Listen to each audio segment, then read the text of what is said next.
Having died of sickness at the age of 39, Makio Hiraku has given the opportunity to go to another world. When asked what his wish is by God intending to give him strength, he requests to have a healthy body, offered a second wish. He chooses to live peacefully.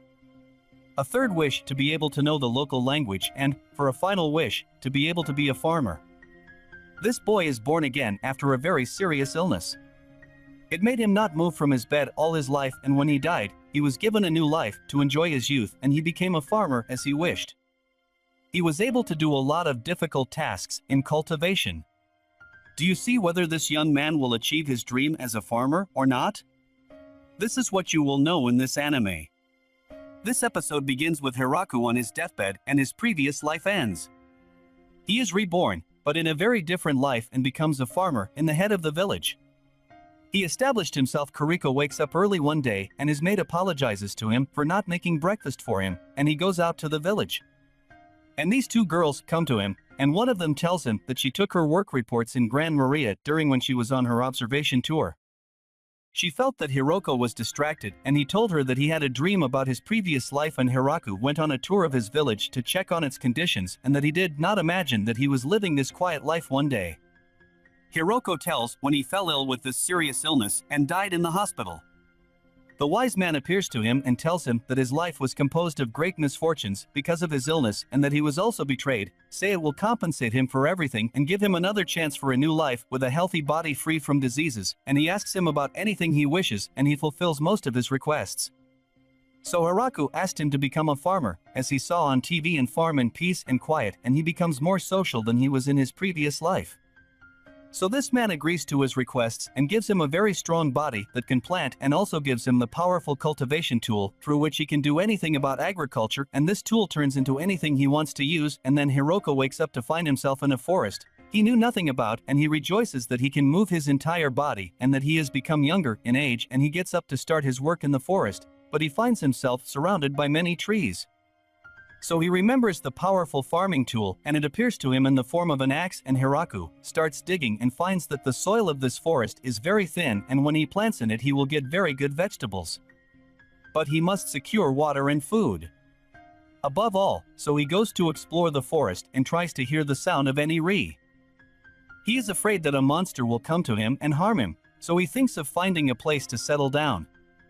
He finds a huge tree and decides to settle under it, and he kept wandering in the forest and did not find any river or lake. So he decided to dig a well in the ground until he found water, and the shovel appears to him and he starts digging, and he does not feel any exhaustion. So he can dig more until he finds water, and digging a lot to get the source of water. Then he wants to secure food, but he does not feel hungry, so he completes his work and he cleans the place around him from the existing weeds. He is also looking for anything to eat, but he did not find anything. He returns to his place and thinks of planting a field in this place. But this tree hinders his progress. He decides to remove it through the agricultural tool, and when he hits it with a shovel, the tree falls from the first blow, and he is dazzled by the power of this magic tool, and Hiroko chops the wood of these trees with a farming tool to make anything out of it, and he was able to obtain a large number of usable wood. He decides to build a small hut to sit in, but he does not have any nails or adhesives, and he will find it difficult to build large walls and high ceilings, and Hiraku spends a lot of time not feeling it, and sunset is approaching. He is afraid, because if night falls on him he does not see anything. He thinks of asking for matches to light a fire, but he knows that if he asks for this he would not be able to use the cultivation tool again. So he asks for a magnifying glass to light the fire, but the sun sets and night falls on him. So he dug a hole in the trunk of the tree to sit there temporarily, and he formed these tools by means of the agricultural tool to eat and drink in them. He says to himself that he is impressed because he can still see even at night because of the two moons above, and Hiroko is busy making all these things. See, the sun shines, and he goes to the well to drink from it and finds that the water has become pure and he can drink from it, and he hastens to light the fire before he forgets that, and by this he was able to secure the fire, and he completed his work in cleaning the forest with his axe so that he could work the field he wanted, and he still uses his energy without getting tired or bored. But he starts to feel hungry, so this rabbit appears to him and wants to pounce on him.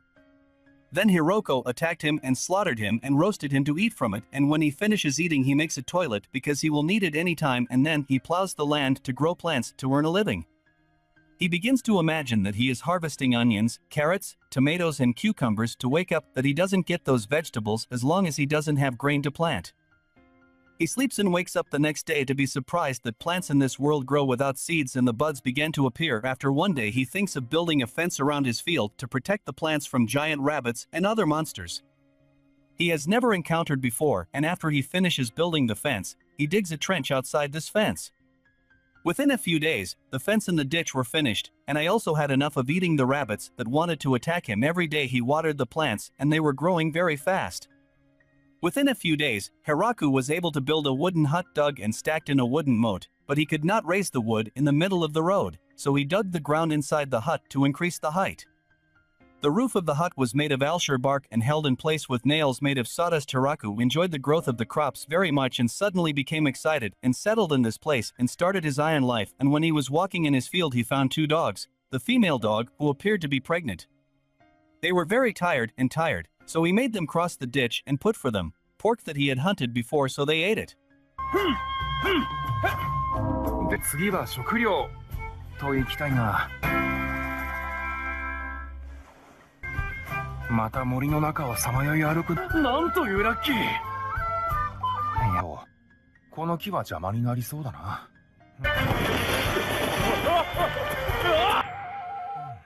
よし、まずは恐るべし万能の具に伸びて。まずいやば。なくなりそうで怖い。とりあえずのねぐらとしてでも意外と見えるものなんだな。こののみも万能の引き続き畑を方針を変更して東大力を消費しているのだろう。一撃巨大ウサギの食べられるだけで感謝だ。ありがたくいただかせてもらう。いや、ここで生活するための種がない。苗もやほうれん草、大根、ここで生活するため畑ができても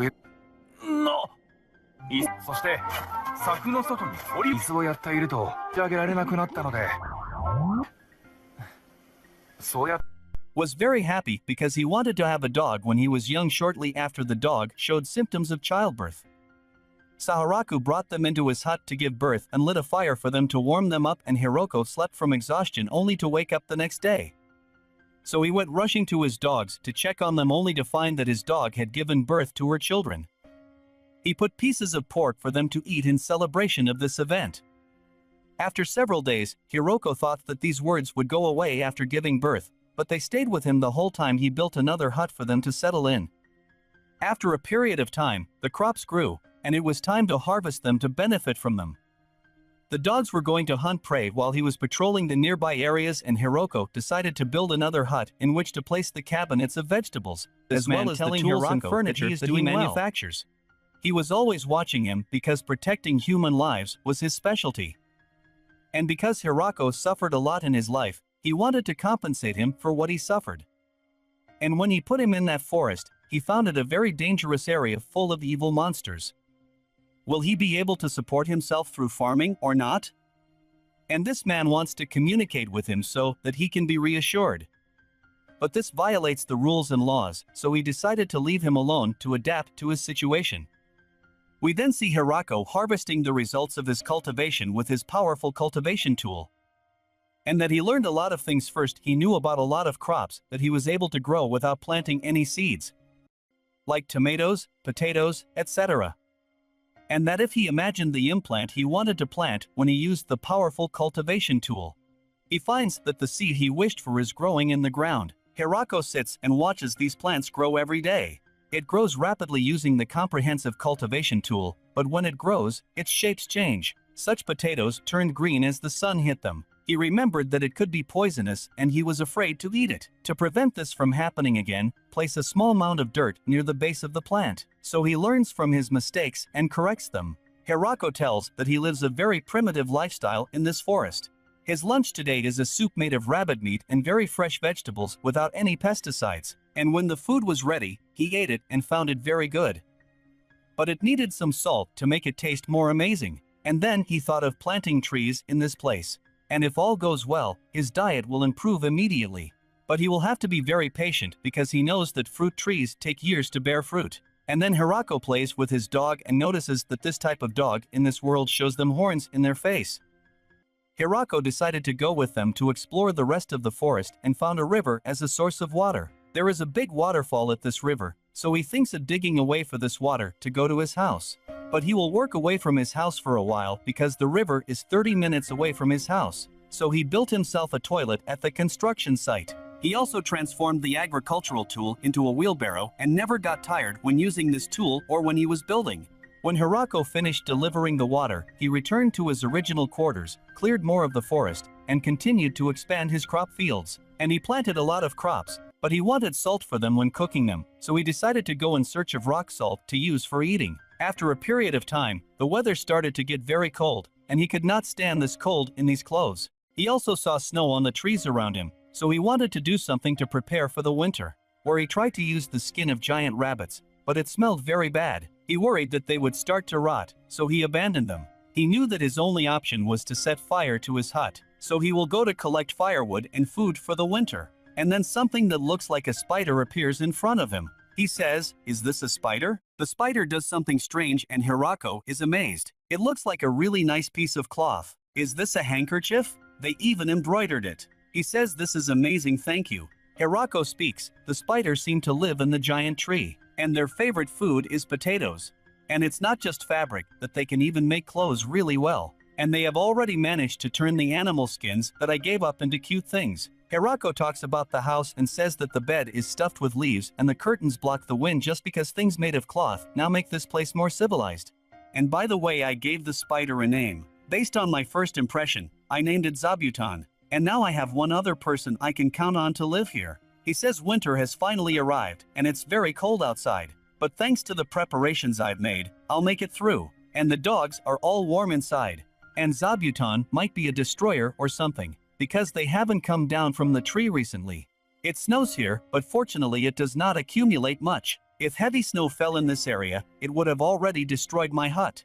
I'm still a little concerned that the pre-stored food should be enough to last. And I have no problems living here now, but I wish I had some salt. For some reason I've been feeling really lonely lately. How long have I been talking to someone? At this rate, I might forget how to talk. At last the weather seemed to thin out and the snow was melting, and soon it felt like spring. And at that time something was going on with the puppies. They all entered the forest and it was time for them to leave the nest. Seeing them grow up so well has brought me some joy and some sadness. And when I found myself, I started to get lost in those kinds of thoughts. And they came back after a few days. Apparently they all went to look for partners. I wonder if he ever got into a fight with a rival. It's not easy being a dog. Another surprise was that after not seeing them for a while, Zabuton appeared with a group of children. I think it was a female. This is all good news. Everyone has a bigger family now. Honestly, I'm jealous. Thus, there were more mouths to feed. And that means it's time to work harder at expanding my crop fields. Hirako hears a voice and says Zabuton is sounding the alarm? Is there something bad heading this way? And Koro led me into the middle of the forest. Meeting a new person always comes as a surprise. And this is a little girl. Why is she in the middle of the woods here? And why is she in this situation? Hirako helps her and saves her, but she bit him and suddenly grew bigger. よくわからないが。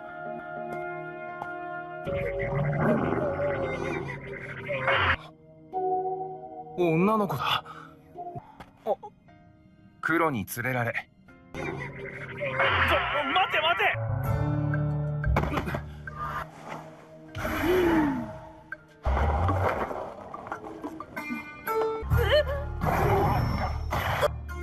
成長した。He says, "Did you grow up?" She told him, "Thank you for saving me." Hirako says, "Who is she? Is she a monster or something dangerous like that?"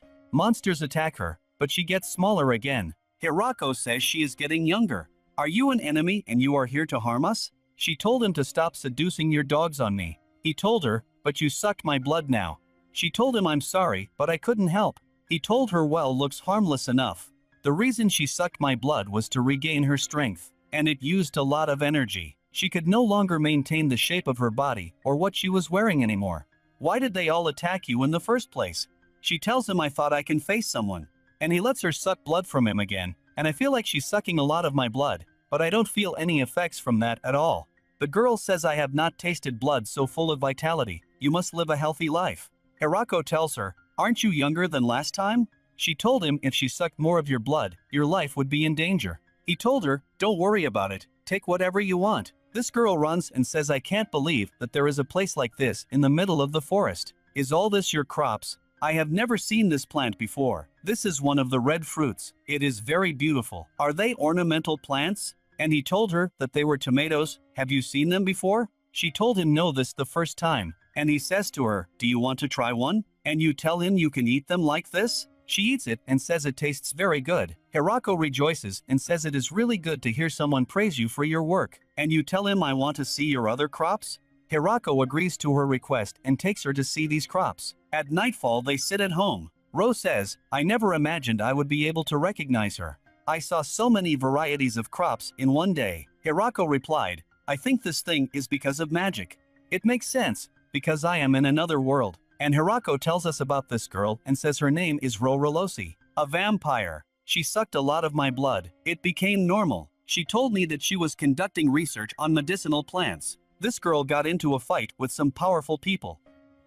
They tried to steal her research, but she refused.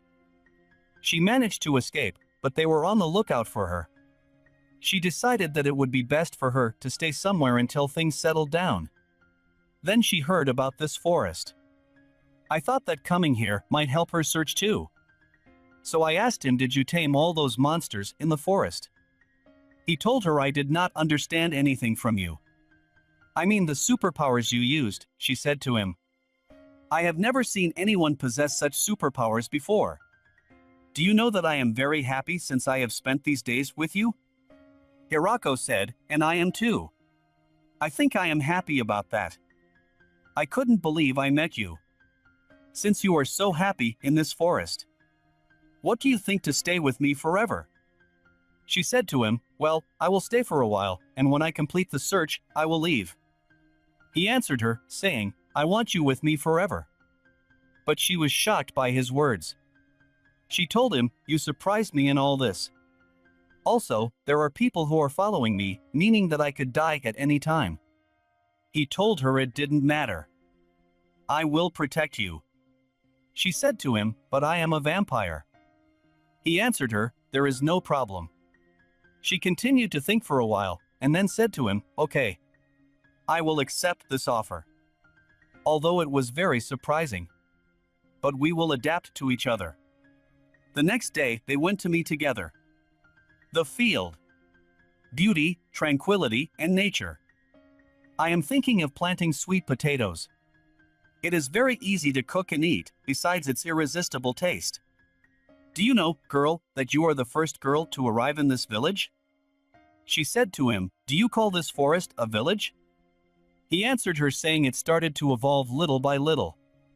Previously, this spider was with his family and he had a group of children. She told him it doesn't matter. Do you think we can grow medicinal herbs in this area? He told her yes, it can be done. Let's try this. Without any seeds. Do you know how that is? I will tell you everything. And in the evening, specifically in this place, a person talks about Western clients that have appeared in the place recently. But he did not know anything about them. Who are these strange people, what do they want, and who is this girl who appeared? This is what we will know in the next episode, so follow us. Hirako waking up in the morning with the vampire Ro. He says Ru, who lives with him here, has helped in all kinds of ways. As she used her power and was able to light the huts in which they lived. And she is the one who guided him to the presence of food salt when she ate with him one day and found her food without salt. Ru asks him what they are going to do today, and he replies that he was planning to check how fruit trees grow. And they go together to the trees and drink herbs, and Hirako speaks that trees take more time to grow than normal planting. And that he tried to grow oranges and peaches, and next time he will plant chestnuts. Hirako says that the herbal tea that Ru makes is very good, but he wants to drink green tea. At that time, they feel that someone is asking for help, so they go quickly to find this girl named Tia tied with ropes and screaming loudly because she is afraid of Hirako's dogs. Hirako unties her and she thanks him very much because she was so scared and then uses her magic and heals her wounds. And when Ru sees her running away from her, Tia gets angry because she was looking for her. And when Tia calmed down, she asked Ro about Hirako, so she told her, embarrassed, that he was her husband. Hirako did not understand why she did this, but he responded to her. Tia identifies herself as an angel and that they are simply a race of warriors with more muscles than brains. Hirako asks her why she is chasing Ro, and she tells him that he has done a lot of damage in the city, so she is chasing her because there is a great reward for whoever finds her when she caused a rampage. Ru told them that she did this because there was a man who forced her to make his medicines and medicines for his family. I needed to teach them a little lesson. Tia told her this was no small lesson. You were looking into strange drugs and concoctions, and then as soon as something bothered me she started blowing everything up.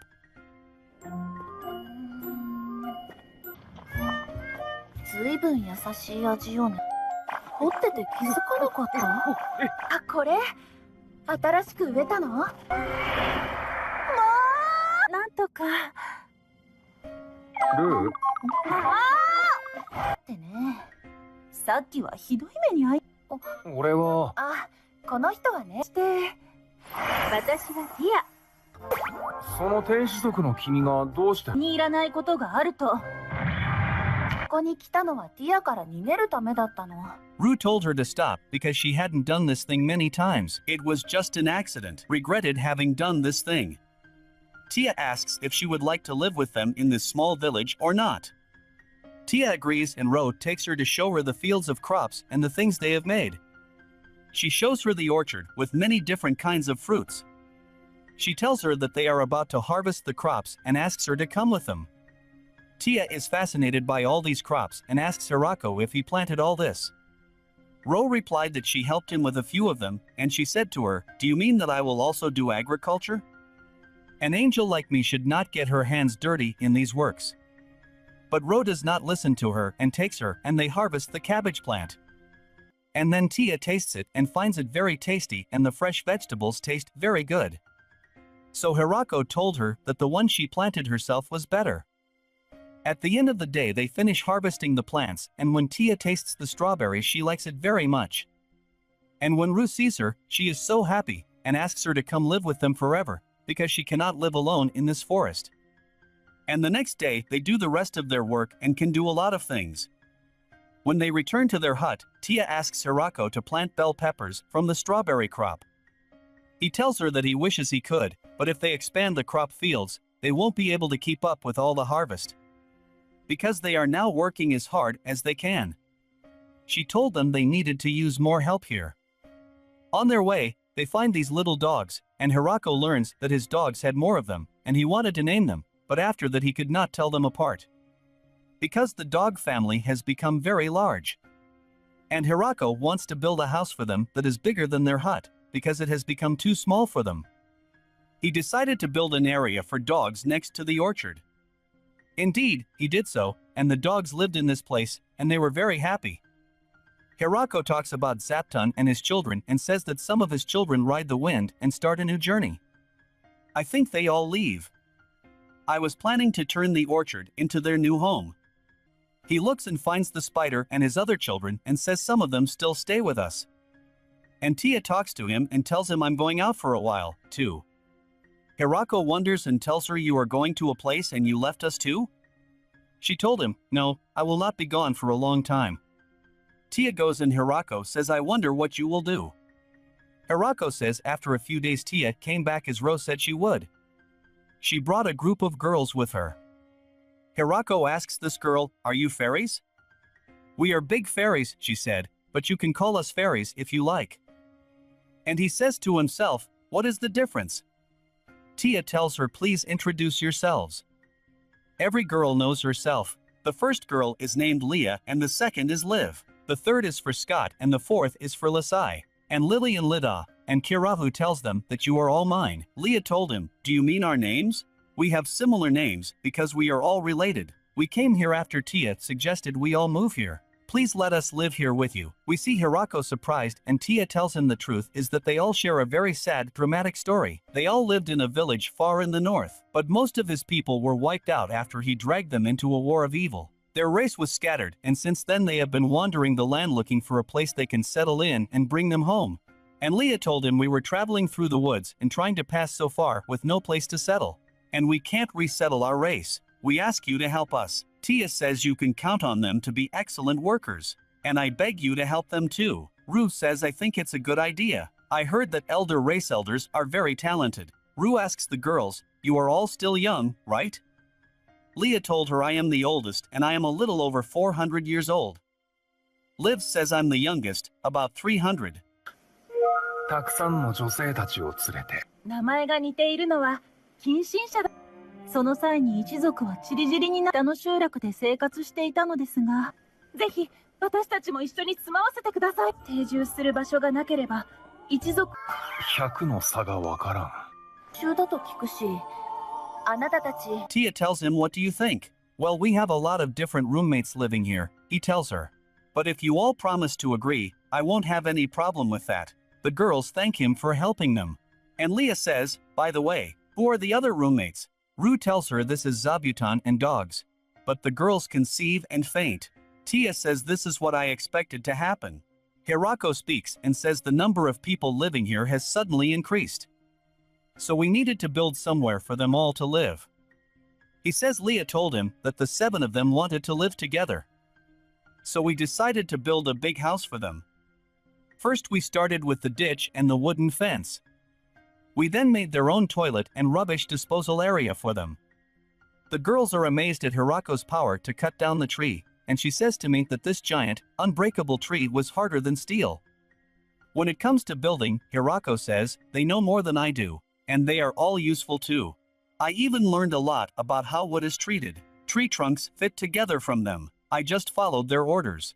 I focused on digging holes, leveling the ground, and collecting wood for them. It took us 10 days. She tells me we are done. It's much nicer than our little hut, Rose said. And they enter the house. Hirako says that it is in the form of a long rectangle that extends from east to west, and after the entranceway there is the large living room that doubles as a dining room, and that it is a place to work on things together or so that they can all eat together. There are storage rooms on the left and right sides of the living room.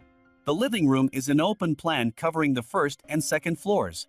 And the second floor rooms, which are located above the storage rooms. The second floor is where their individual rooms are located, and I hope this becomes a home where they feel safe and at peace.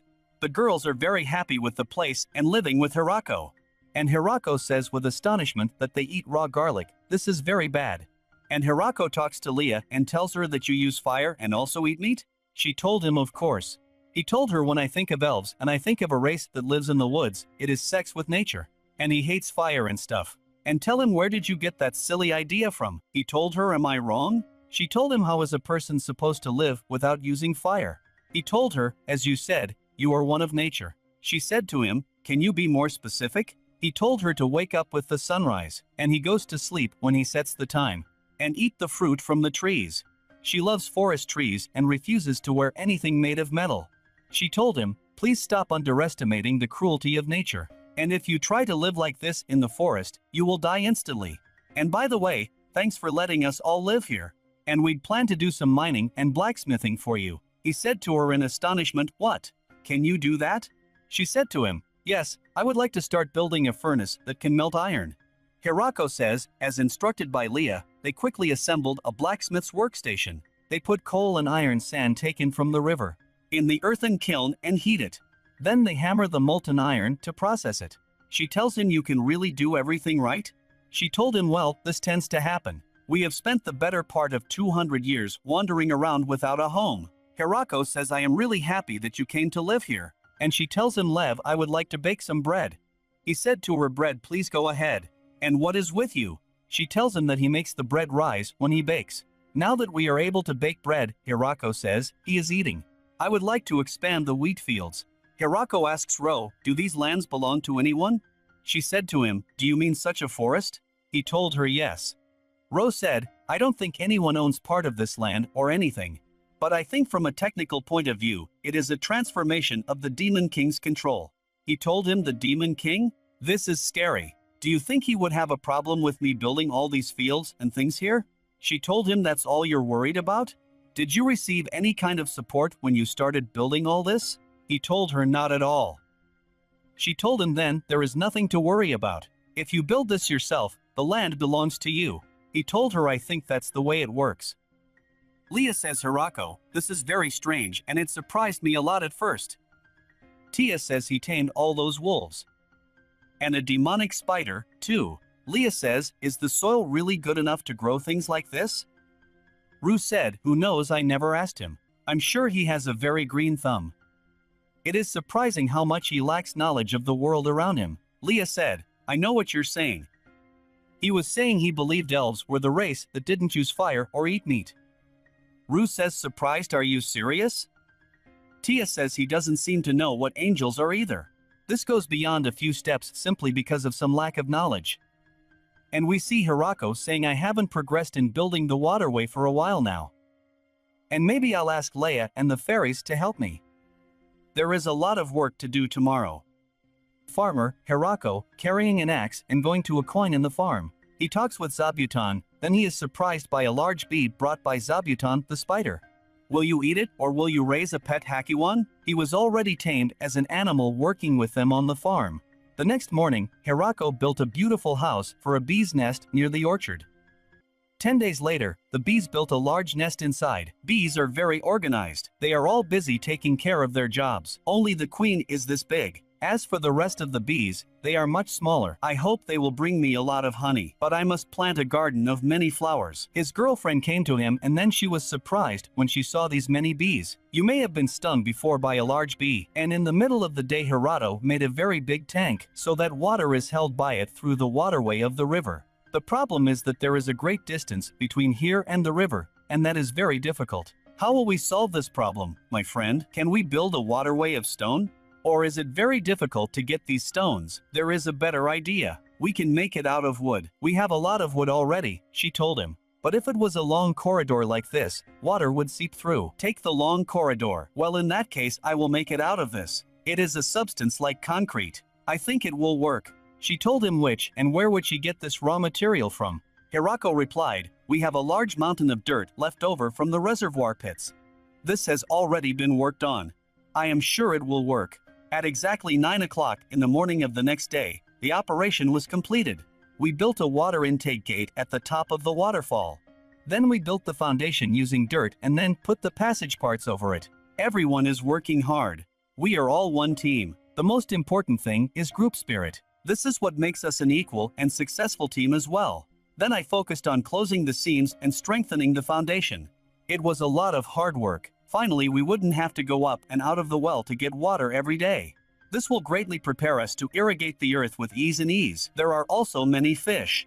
But how will we preserve this fish wealth? You know that the rabbits in this forest are very predatory. We will guard them all the time. And now it's time to hunt and eat. What do you think of this big fish? Hirako started preparing the fish and then gave it to his friends. But they did not eat it first, believing that these fish are from the forest of death. And I taste very bad. Then he tried it and it tasted really good. Then they ate it all and it was really delicious. 今日も始めるか。おの子？そうか。血の巣用の小屋を作った。火鉢は普通サイズのようだ。10日ほどで中に大きな巣が完成。と。水路作りはどこまで進んでいるの？ため池。がします。じゃああるんだが。まずはこれでいけそうだ。栗？こっちに。住むようになったな。の補強に専念する。基礎の作業はエルフたちにお願いし、取水口を設置。ウサギは凶暴だけど。魚です。食べたりして。人からそうです。作った人。おいしいです。And then Hirako decides to try plowing with a shovel while thinking of rice plants, and indeed rice plants appear. He did not know that they could grow in this natural soil. But after he built the waterways here, he asked the girls to build a paddy field. And Hirako starts building, and one of the girls tells him that this looks like a normal field, and he told her that he did not complete the field. Then Hirako makes the water move in the field, And one of the girls asks him, "Would you put the fish here?" So he told her that he did not do that and that he needed all of their help in the next part. The girls agree and go down with him in the water, and he gives them some seedlings for them to plant. The girls were a little nervous at first, but they quickly learned that rice cultivation went off without a hitch, and Hirako put the children of Zabuton in front of the planting to be responsible for keeping pests out of the area. Hirako wasn't sure if it was good thanks to the water or the all-around cultivation tool. Then the rice plants grew much faster than Hirako had expected. And it was time to harvest, so the girls helped him in that, and thanks to them, it was done in the blink of an eye. 害虫対策は苗を植えていくぞ。私も手伝ってもらうぞ。何を。じゃあ手分けして田植えは順調に進んだ。おかしっていただけだ。そう。 After they finished harvesting, Leah asked him what they were going to do next, and Hirako told her that they were going to dry it out of the moisture. And then they thresh it, and this old threshing machine appears, and Hirako teaches them how to thresh the rice, and then they put it in a sieve to get rid of any remaining leaves or plant materials. Hirako does the rest of the things needed to make the rice clean. Tia asks him if they can't eat rice if he doesn't do all this.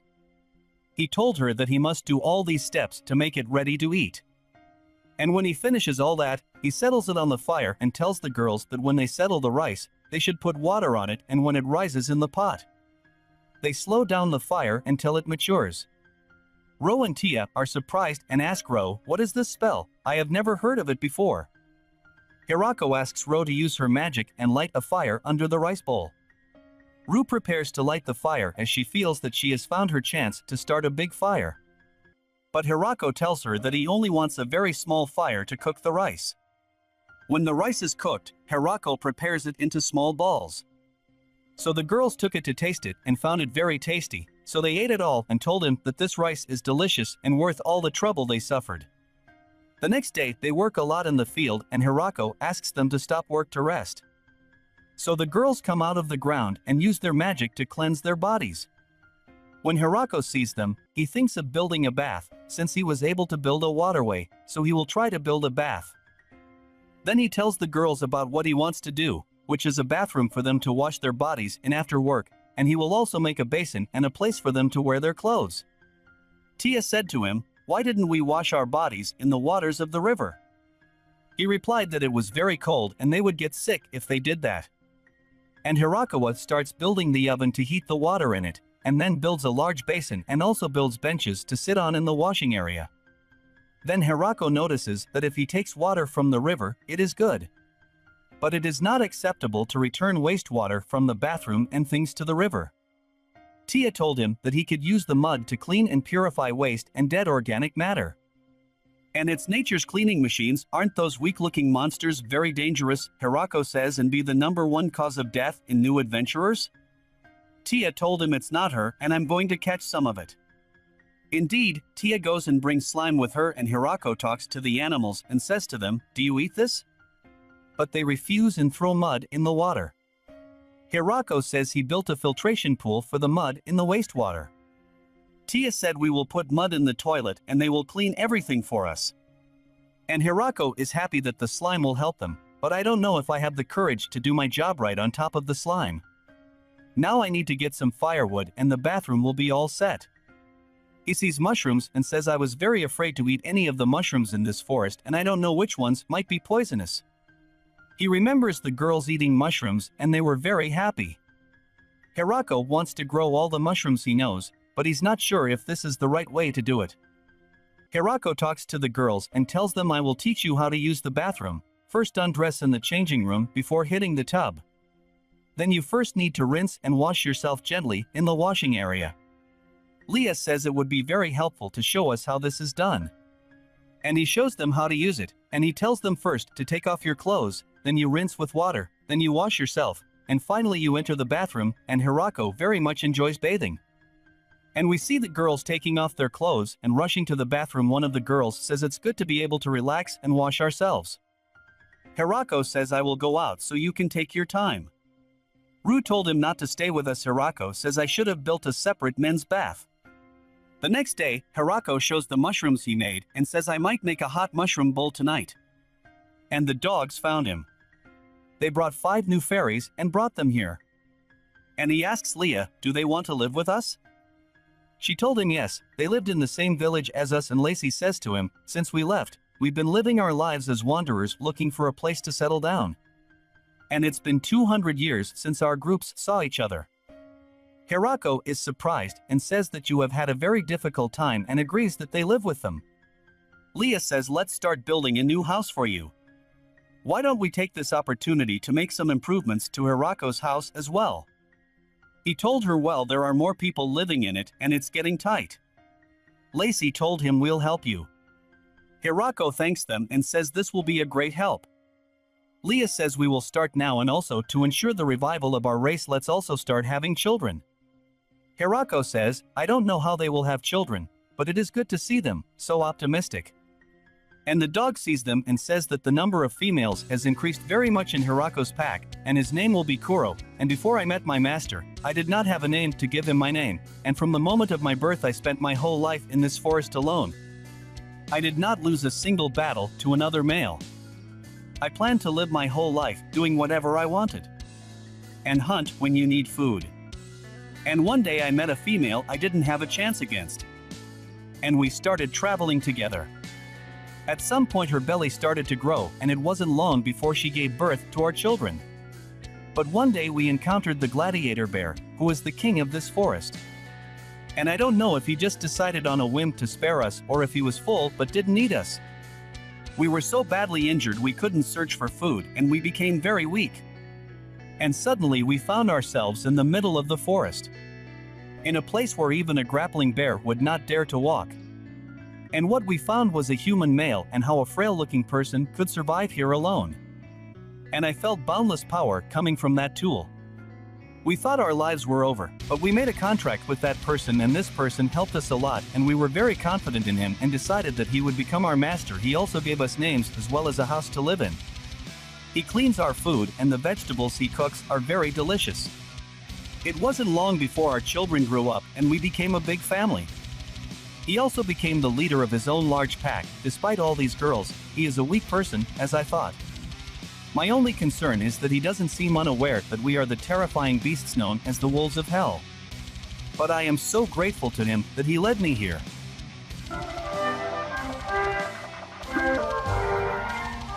ここもやらないような。まだまだこれ。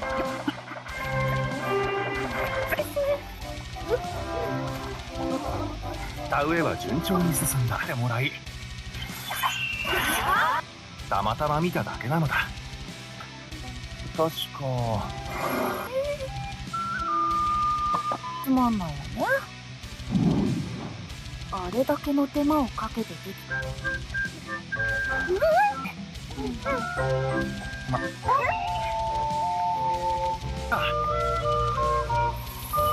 みんな魔法で汚れをきれいにでお湯をためる浴槽おすすめる。今更気づいたんだが冒険者のシーンナンバーワンみたいな途中にスライムの浄化プール賢明ね。見分け方は体を簡単に洗ってからだ。そうだった音に連れてきた。ラファです。再会したのは200年ぶりです。来て働きますよ。増やしていきましょう。メスと出会った。にもあんな家族ができるのか。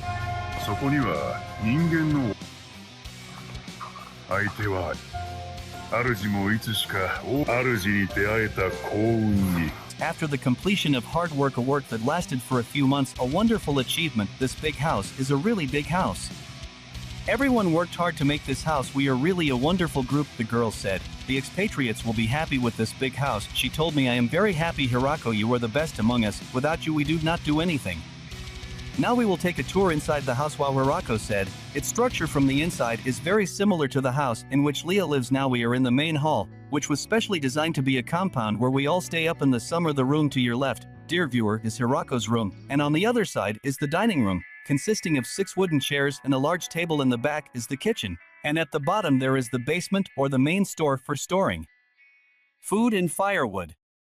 These are your bedrooms, but what do you think of this closed room with this bolt? Why was it designed like this? What a really big house this is, more than wonderful, Herko said. Look at this big tree. As for this statue, we made it in the form of a dog of dogs, and they were placed in this way. What do you think about that? I think it is good. Now it was time to prepare lunch. He replied, I will make something new for you that we have not tried before. This thing is called curry. They told him, these are its ingredients. They are complex ingredients. Is it a dish that is difficult to make? Nothing is too difficult for Hirako. Hirako said, I am doing everything, so be quiet now lest I put you in this big pot outside. They went out to see the cultivated crops. There are many plants that have been cultivated, and many of them do not grow in normal climates, but now, in the progress that you are experiencing, we can do anything. You plant and God grows. We only have to strive. Now let's harvest the spices for the curry food. First, the cumin. Hirako says that this flower, after it blooms, leaves a seed behind it. This seed makes the seasoning good, and it is the spice most responsible for the smell of curry, so Ro smells it and finds that its smell is very strange. Hirako told them that the next flower is turmeric, which gives the curry its color, since the part they care about is the root, but the part that grows above the ground is too big, so they dry the part that grows underground and use it. The next flower is dry coriander, where he grinds these seeds into a powder and uses them, and its leaves are called green coriander. Hirako smells it and admires its scent, and the dogs try to smell it, but they find that its smell is strong, so they run and leave him, so Ro and Tia agree to discuss this matter. Hirako then shows them black pepper, hot pepper, and tells them that he will use these spices in food, but he did not find the girls with him in the place, so he went to his house to get food, and Leah helped him in this because Ro and Tia were busy looking for a powerful magic protection spell. Hirako prepares the food, as he first starts to heat the rapeseed oil that they extracted, then he adds the rabbit meat to it, then he grinds all the spices except for the cumin, and then he removes it from the fire so that it does not overcook. As soon as he has some color on the meat and the cumin cooks in the remaining pieces and juices from the meat to bring out the flavor from the aroma, the smell of the curry begins to escalate, and Leah tells him that she has never smelled such a smell before.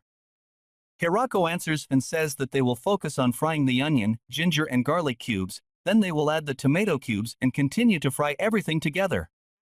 After that, he will add the meat and boiled soybeans with some water, then leave it to simmer.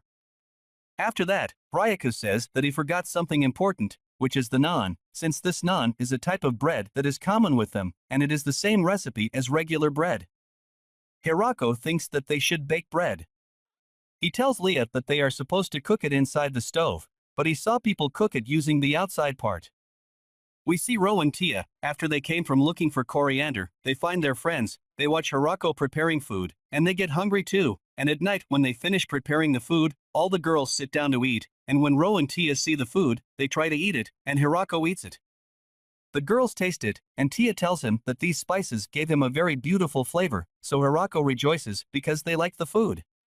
And they go to take more of it to eat it, so they finish the food, and they show joy and pleasure with this food.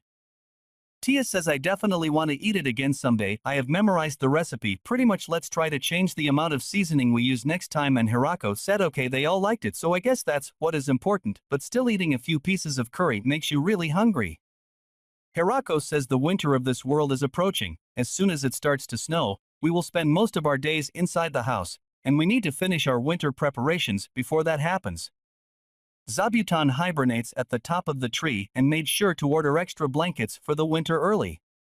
Leah and the fairies will continue to work on forging and some other projects during the winter, and Ru and Tia are preserving some food for the winter. We season the meat and then smoke it and dry it. Kuro and the dogs won't be able to hunt well during the winter once the snow starts, which is why I want to stock up as much as possible, and I think we will be fine as far as meat goes. And I will work on a way to preserve the vegetables. The vegetables go to the boxes above them, then they are covered in paper, and then they are covered with snow. It is called snow storage. The bottom boxes are empty, and water is collected from any snow that melts to keep the vegetables dry. I will close them as soon as the snow falls. He says I wish I had used magic, even though I knew there was no chance it would actually work, and watching them use magic every day made me feel like I needed to try it for some reason. And at night she uses magic and says ignition might be a low-level spell, but you can still use it without studying magic. Hirako says to her, I think you're right, you all make it look so easy, I thought I could do it, and says to Leah, Tia's summoning golems is hard, using the other two magics he said her then means that she is so amazing because she can summon a bunch of them at once? Tia said to her, I can do a lot of things, you know? He told her, of course I know, but nevertheless you are all so wonderful, and I am glad to know that I can count on all of you to help, and all I do is do some gardening and cooking. She tells him to live here for as long as you have this thing no one can do, and Hirako says that winter has arrived and the snow is starting to pile up. I think this should do it, we have been spending more time indoors, so we need things to do for fun. I started with the classic reversey game, you built a chess set and a mahjong set, you play the game with black and white pieces, you flip them to your color and the game ends when the board is completely filled. Whoever has the most pieces wins, and Rue says it's a simple game. Is it really fun to play? Tia says how short-sighted it is because the simple design allows for seat strategies in this game. Hirako said it's amazing that you only realized it from hearing the rules. Tia said it's nothing. And Rue says I'm challenging you to a game now, Tia. Hirako, let's try to relax and have some fun. They start playing and Hirako says that the white team won. Rue regrets it and says, since we don't know exactly where the pieces were, we need to start over, so we find Tia using her magic and lifting all the pieces, so Rue gets upset about that, and then they play with each other and Tia helps Koro. And Hirako is very surprised because the dog understands the rules, and after that he tries to play Koro with another dog, and he finds that they understand the game well and he feels a great energy from them. And Rue enters and challenges one of their dogs to play, and Hirako tells her, I don't think that's a good idea. But she did not have the courage to press the reset button while playing against Koro, and we find that Hirako thinks that this animal can understand this game, and in the end he also loses from this dog and joins Rue, and admits that Koro is number one in the game. He says, I thought that playing only board games all day would not be good for our health, so I built a small bowling group too, and Hirako plays and throws a bowling ball and wins 8 points, and tries again and knocks the rest. And Rue plays and drops it all at once, and everyone is very happy. And so they spent the winter together in joy and happiness and playing games, but these days passed quickly. Then the snow melted and we entered the spring season and the weather became nice and wonderful. We find Hirako telling the girls, I want to finish planting the crops as soon as possible, I think it's time for Zabuton to wake up from her slumber. Suddenly, they hear the voice of someone issuing a sound to warn them of danger, and they find that a big monster is heading towards them. What a big monster! Is Hua a dragon or is it a wyvern? Will they be able to defeat him? This is what we will know in the next episode, so follow us. 私たちも設計手伝ったのよ。大きな柱も必要です。俺たちの新しい家が完成した。立派でなくては。あどんどん掘っ分かってはいたが。おお、じゃないか。そしてこちらがヒラクさんの構造はリアたちの家に似てるな。ここが地下室か。不動です。ほほー。それぞれ新しい家の神様に続いて。ふむ。へえ、聞いたことない。挑戦しようと思ってな。場合はこの辺りかな。聞いたことないわね。挑戦という。あなたそんな趣味。ルーを入れて煮込めば済むんだが、まずはクミン。青い葉っぱの部分は炒める。させるのはルーたちに頼んだ。ちなみに乾燥さ、いわゆるウコンだが、乾燥した実を粉にして使う。インフェルゲを見つけたとか。その間にクミン以外、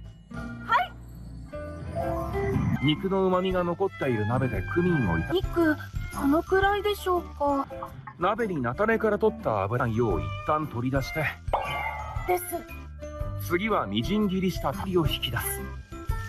焦げないよう注意だ。ペースト状になったら頃合いだ。このまま肉が柔らかくなれて忘れていた。米をなんだろう。カレーに気を取られて忘れ。なんだか食欲の枠がなさそうでしたが。本当は釜で焼くらしいけど、何かしらあれ。うまくできてると思うぞ。これはもう残しておいてもらえると。感じがやみつきになりそうです。きっとカレーだ。スパイスの多分うまくできてると思うぞ。きっとスパイス異世界の木の上で冬眠してしまうので、リアたちは冬の間前もって冬用の布団を頼んでおいた。よしとアジや小物作りを続けてくれるようだ。なのでこちらは野菜のっている。シートをかけて。燃やしちゃダメですよ。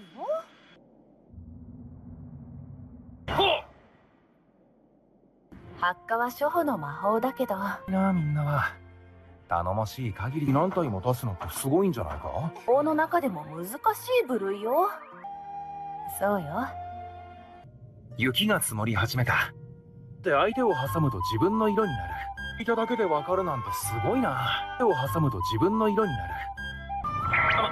まあ気楽に。手が滑る。いましたからね。ええ。説明を聞いただけでわかるな。まあ気楽に行こう。手が滑る。手がどこにあったかわからないから恥ずかしいですよ。わからないからやり直しね。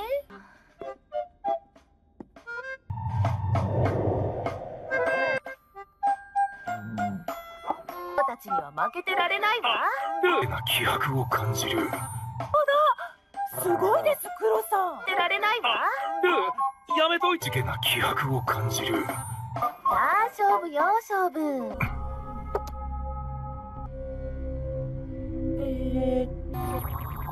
さすがに黒ですけど。ダブル1しきれないだろう。これですか。13年待ち。これ役ミニボーリングも作った。は私よ。そのシンプルさがこう聞かれたので、悪人をやしていると。されますか。そうだな。だいぶ暖かくなってきたな。音の回数から嘘でしょ。嘘でしょ。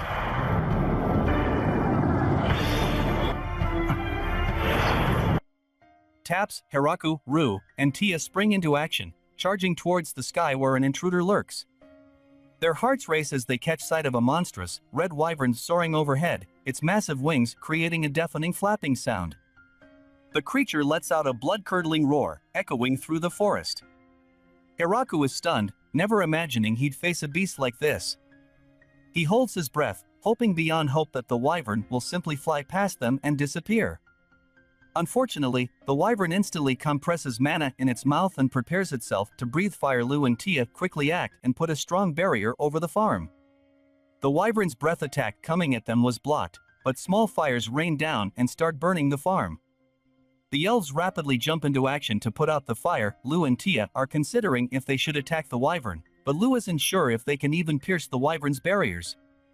Hiraku is worriedly looking around thinking about what they should do with the elves.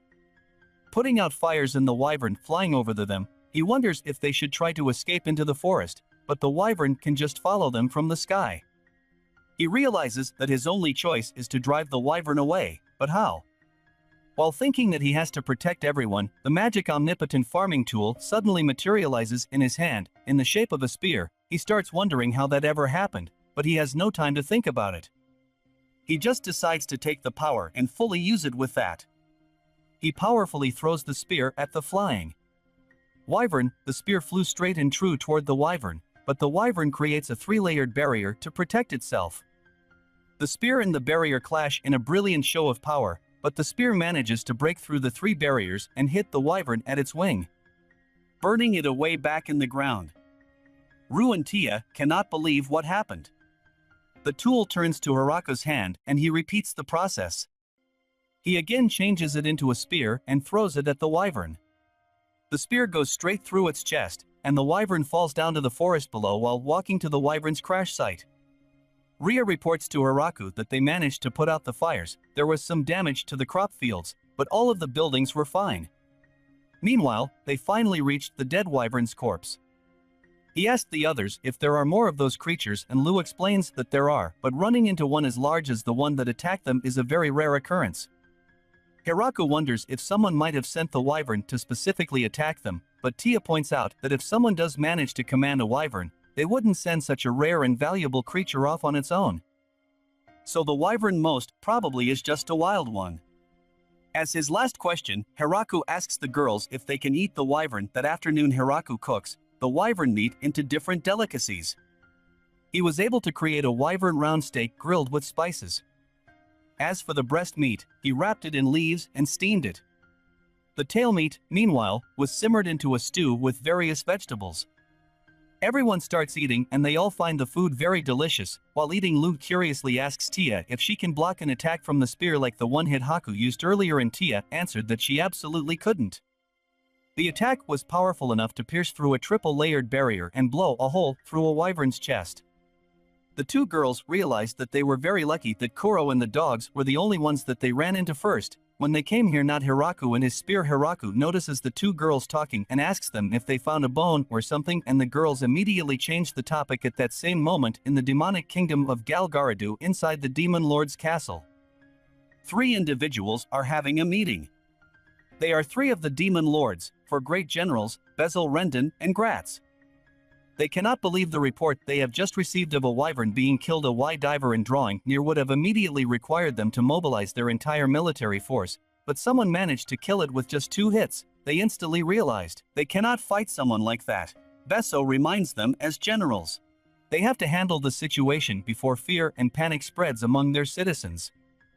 Brandon immediately suggests an idea: they should resign elsewhere in the Gatekeeper Dragons. The Dragon Drive is talking with a human Gucci. They have just witnessed the fight between the human and the dragon, and Drame asks Gucci what would happen if he received such an attack from the spear. Gucci honestly tells him that it would have cleanly speared through him. He then tells the dragon that it would be foolish for them to attack, and Him agrees. The next day, Hiraku is quietly staring at his vineyard. The wyvern meat was every bit as delicious as it was said to be, but he felt like there was still one thing missing from the meal. The girls then arrive and Hiraku tells them that it's time for them to create alcohol. If they are going to make alcohol out of grapes, then it's going to be wine.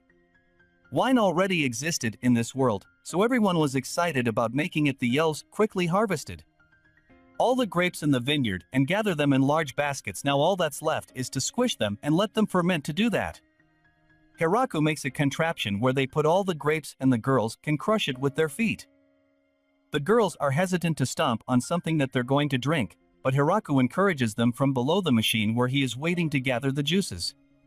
He had prepared barrels with the high elf Lalash's help, making the containers watertight. Tia and Ria hesitantly step on the grapes and start crushing them. Hiraku instructs them to move in a circular motion around the thing, but Tia slips and falls down on Ria, covering them both in juices. After getting up, Tia suggests that they could probably stomp easier if they have a way to be in rhythm. That way, all their movements will be in sync. One of the elves proposes a song that they used to sing in their village. While working together, they all sing the song together, and the two girls stomping. 2、3、はい。瞬間か。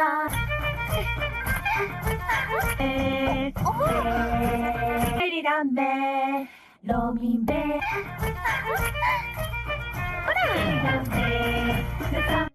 The grapes follow the beat of the songs thanks to their new rhythm. They are able to stomp and sink around the thing, and juice continuously flows out to the barrels. Tia invites Lu to join them, and Lu happily drags Hiraku along. By late afternoon, they were able to finish crushing all the grapes and collect their juices. Now the yeast on the skin of the grape should ferment them. Hiraku wonders if they made too much since they were able to collect 16 barrels of juices, but Lu points out that they are surely just going to drink it all anyway. Meanwhile, God is kneeling in front of the goddess of agriculture and is asking for forgiveness. After all, they have just watched Hiraku happily living his life. However, the goddess reminds God that he mistakenly punished an innocent human soul, sneakily tried to save him, and ended up sending him to the forest of death. On top of that, he gave the human a replica of the Holy Land's grime. God tries to make excuses and tells the goddess that the human is only using the replica as a farming tool. The goddess points out that the replica should have drained the Hiraku of his life force, but God explains that he also gave Hiraku super fast recovery abilities, meaning that he recovers everything the replica sucks out. Lastly, the goddess shakes in anger, since her statue turned out to be an old man as punishment. She makes his father the god to sit on his knees for 300 years back on the farm. Zabuton's warning bell rings again and Hiraku checks it out.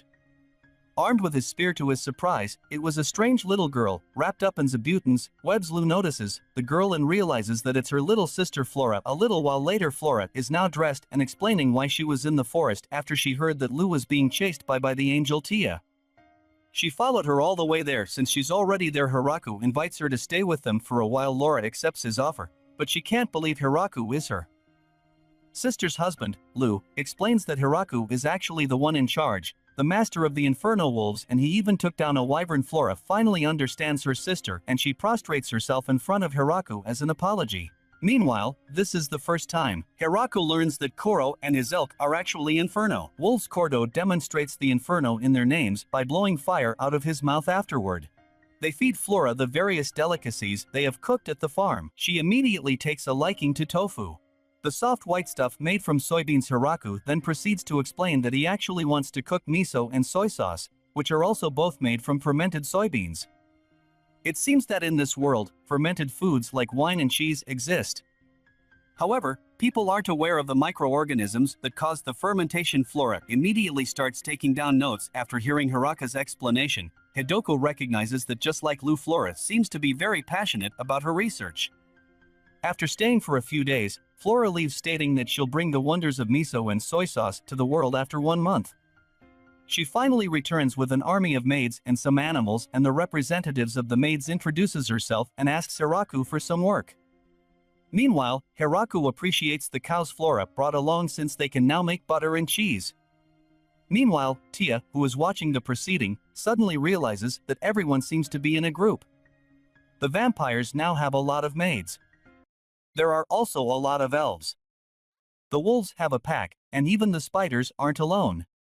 Meanwhile, she's all by herself. Tia instantly tells Hiraku that she'll be gone for a few days and flies away when she returns. She now has her underlings with her. There are 3 angels: Grand Maria, Kudal and Corone, as well as a group of lizardmen with Daga as their leader. She also brought some chickens so they can have eggs. The maids quickly take over the chores on the farm. Hiraku notices that they were just eating simple dishes like boiled potatoes, so he teaches them different cooking methods. The maids were strong thanks to their race being ogres and also quick learners, being able to serve him food after teaching them how to cook. As for the angels, Tia orders them to be the guards around the forest, so that incidents like the wyvern showing up won't easily happen again. The lizard men become the ones in charge of all the laborious work. Outdoors, meanwhile, Ria had gathered all the remaining elves in the forest and brought them there to help. Hiraku asks why she just brought girl elves, but Ria explains that the men weren't able to survive. Nevertheless, they plan to start rebuilding their population. Hiraku cheers them on and decides not to ask how they plan to do it. A few days later, Hiraku gathers the representatives of everyone for a meeting. He wants to come up with a name for their place. Before it was just his hut and some fields, but now they are almost like a village. Lou suggests that they should name it after the founder, but Hiraku doesn't really like the names Hiraku Village or Machio Town. The maid and suggests naming it after the forest. But Hiraku doesn't exactly know the name of the forest. After learning that it's called the Forest of Death, he also immediately rejects the name Village of Death. The spider Zabuton then raises her head and points at the door, prompting Hiraku to open it. Upon opening the door, Hiraku gazes at the giant tree outside. With it, he decides to name the place the Great Tree Village. That night, in front of a great bonfire, Hiraku announces their new name, and in celebration they are holding a party. It would also be the debut of their new drink, the first batch of wine made in the Great Tree Village. Everyone starts chanting Mayor at Hiraku, and he reminds them that that's something they need to decide later together. The chants, however, didn't stop, and Lou and Tia also voiced their support for him, left with no choice. Hiraku accepts the position and happily cheers with them. The party then commences with everyone eating, drinking and dancing together. Later a drunk Tia notices Hiraku quietly watching them and invites him to sit beside her. She asks him if he's okay, and he just admits that he's so happy that everything feels like a dream. The two toast their new village and Hiraku watches everyone in celebration. Hiraku telling that in the time between winter and summer, the population increased again, and after much discussion with the villagers, they decided to call this place the Village of the Great Tree. And he became the mayor of this village, but despite that, his work never changed, and this girl came to him and told him that they had received a message from the Demon King. Then this man came and told him that his name was Bezel and he wanted to talk to the responsible person in this village, so Hiraku told him that he is the mayor of this village.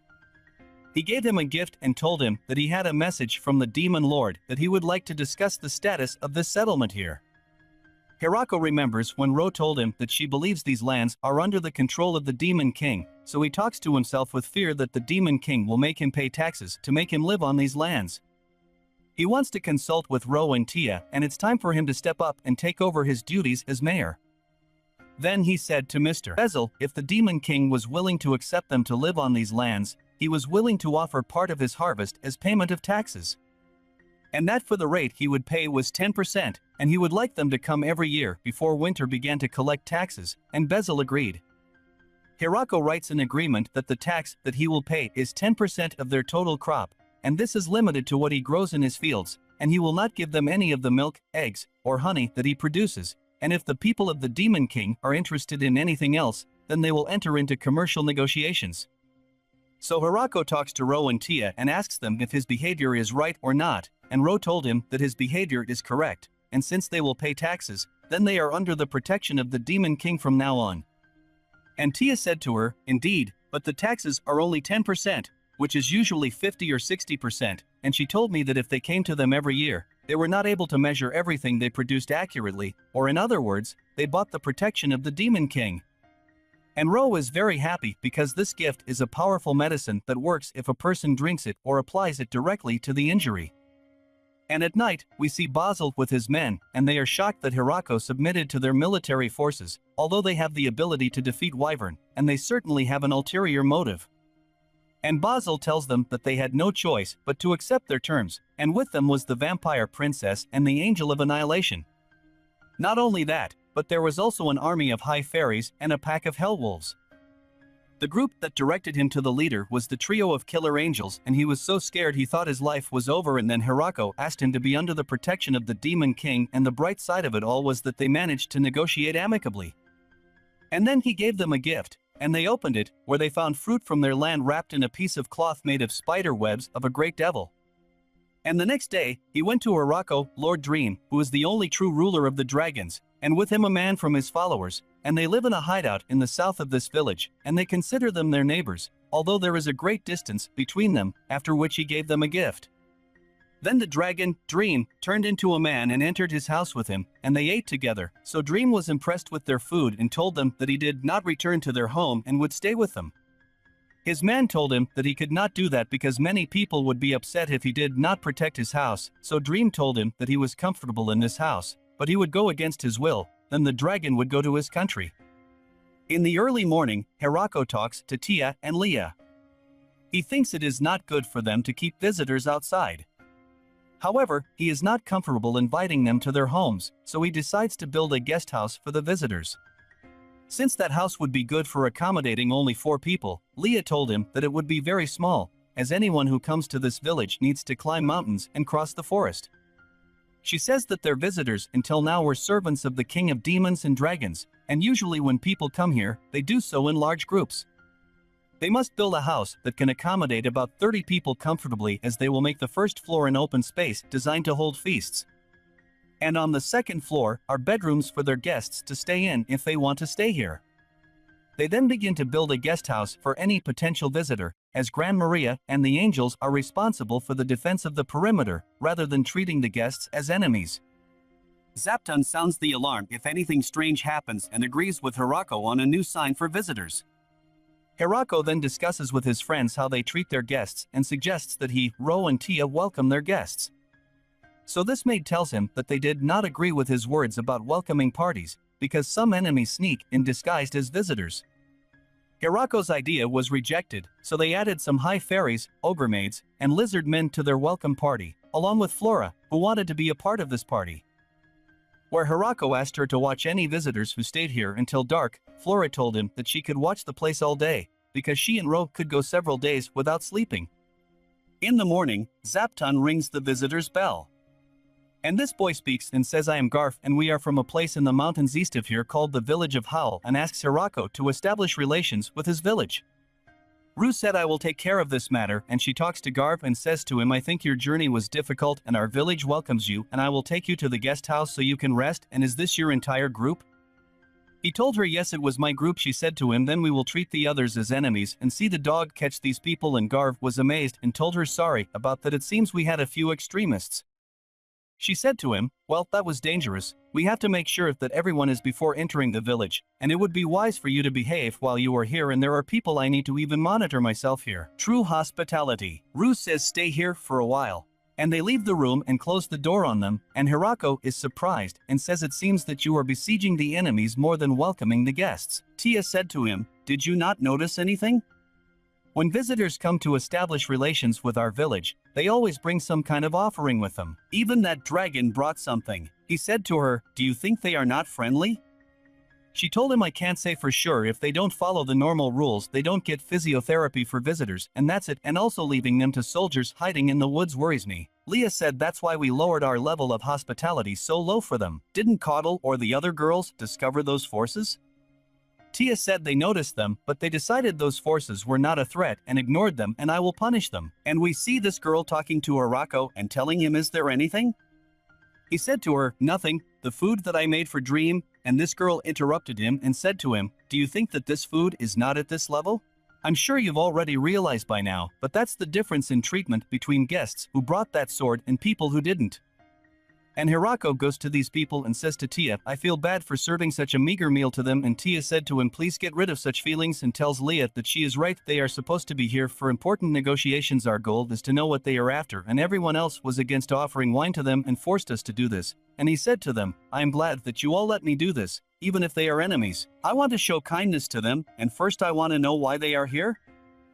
And he talks to Agarth and says, I am sure that I reveal my ignorance in asking this. But where is the village of Howl? He told him they say it has existed for 1,000 years, but in fact it is only about half of that, I think 500 years old. Older men take pride in the strangest things, and that it is a village made up of 5 small settlements of about 100 people, and we call it the Howling Village, and most of the inhabitants are beastmen. Hirako speaks and says that the Howl Village is made up of people who make their living from hunting or mining. So far they have been able to survive by trading with the human village across the mountains. But recently there have been some problems and the trade between them has become unstable, that's why they are looking for a new person to trade with. They settled in the village of the Great Tree, and Hirako asks him, where did you learn about our cousin? He told him, we received word from one of the Demon King's people. And this boy talks and says, if we had stayed outside hiding all the time we would have missed this wonderful meal. I am glad we came out of hiding. And Tia asks him, why were you hiding in the first place? He told her, you have to be on guard the first time you visit a new place, and if something strange happens someone will need to come back and tell the rest of the village. Hirako said to himself, Ali Tia, she is doing a good job gathering information.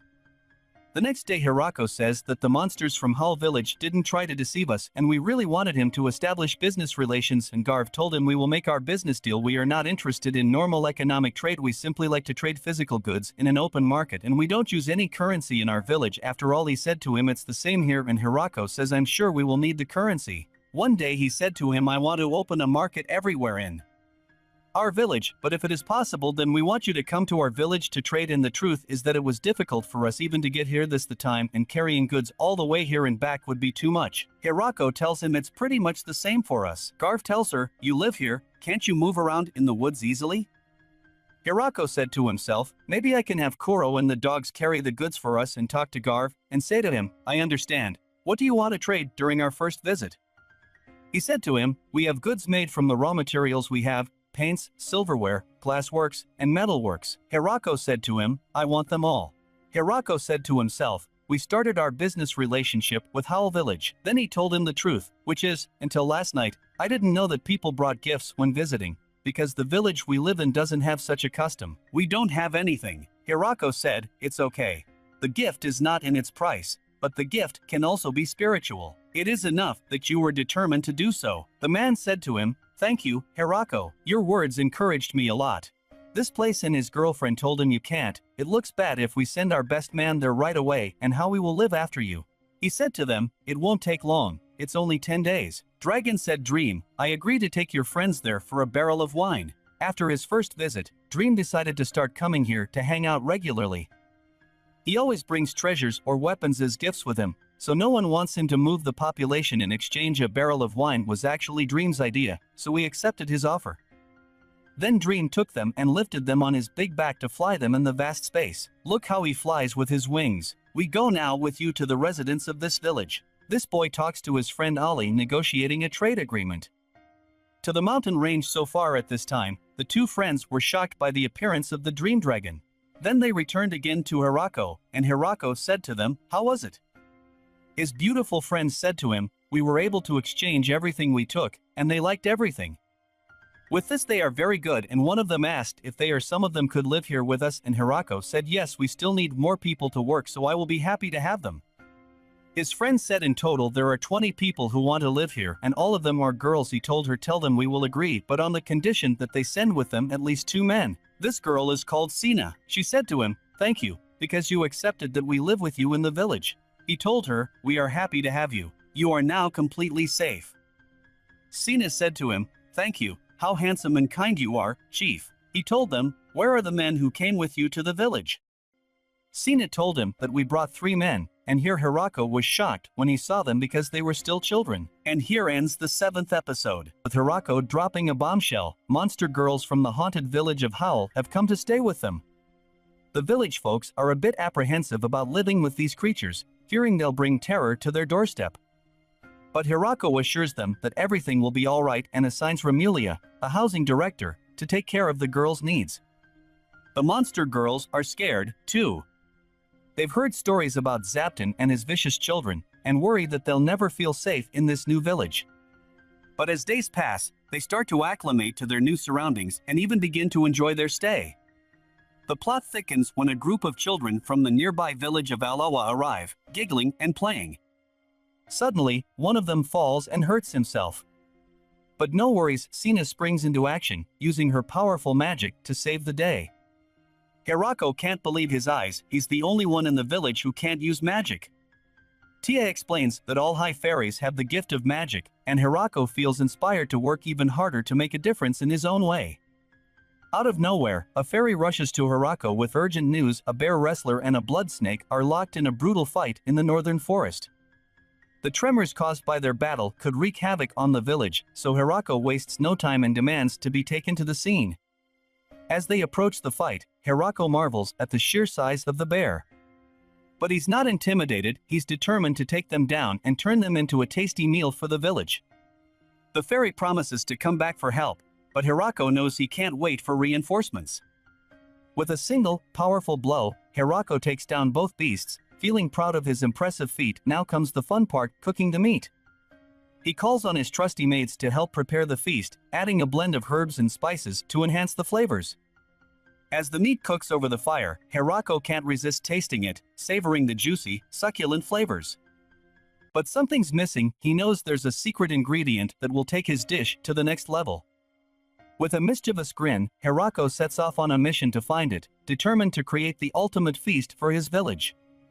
So he goes to the place where they make the instruments and asks the girl present to give him something like an antibacterial agent because he needs it for a new recipe that he wants to try, and then he asks her for any medications that can kill harmful microorganisms. So she told him to leave it up to her, so she showed him a bottle and told him it was safe for food. So he asked her about the miso news, and she told him it wasn't going well, and she did as he told her, but no matter how long she waited, it didn't seem like he had started fermentation. She had to rebuild her hut 3 times, so he asked her to try again. The next day, Hirako goes to collect the eggs and rejoices in them because they are very good. Then he takes these eggs and goes to the girl. He breaks the eggs and then adds salt and vinegar to them, telling her that this vinegar is made from apples. Then he mixes them and adds oil slowly, so they get mayonnaise. So the girl tastes it and finds that it is very tasty. Then they start boiling the soybeans that they soaked in water, then grind it and add salt to it, then form it into balls, then pack it in barrels, then leave it for months, and this will make the flavors more intense. My girl Ro comes to them and tells them that they have visitors and they are a group of dwarves led by a man named Donovan, as they are big dwarves, and Donovan tells them that they have heard that they have high-quality drinks in this village and they would like Hirako to share some with them. Hirako agrees, but Ro tells him that their wine is of great value, so they should not share it for free. Hirako tells her that they are their guests, so they must honor them. Donovan tells them that they have no money, but they have the machines, since they have spent their lives studying the production of the drink. And they've come such a long way to get here that they have some nice crops in this village and can help them turn them into a delicious liquor. Donovan and his men get to work on the drinks right away, and when they're done with it, Hirako tastes it, and he likes it very much. And he made Donovan and his men stay in the village and work on making their drinks. Then they threw a welcome party for the men of monsters and dwarves, as everyone is in a state of joy and cheers a lot, and there appears Lord Dream, then his servant takes him away so as not to make noise. Then Donovan thanks Hirako for what he did with them. Hirako asks him if one of the girls here caught his attention, and he replied that they are all good, but they are too small for him. The next day, Hirako sees two dragons, including Mr. Dream, attacking each other, then the third dragon comes to them. So Hirako decides to kill them so that they do not do anything, then attacks them and hits one of these dragons, but Mr. Bezel comes to him and asks him to stop what he is doing and tells him that this was not an enemy.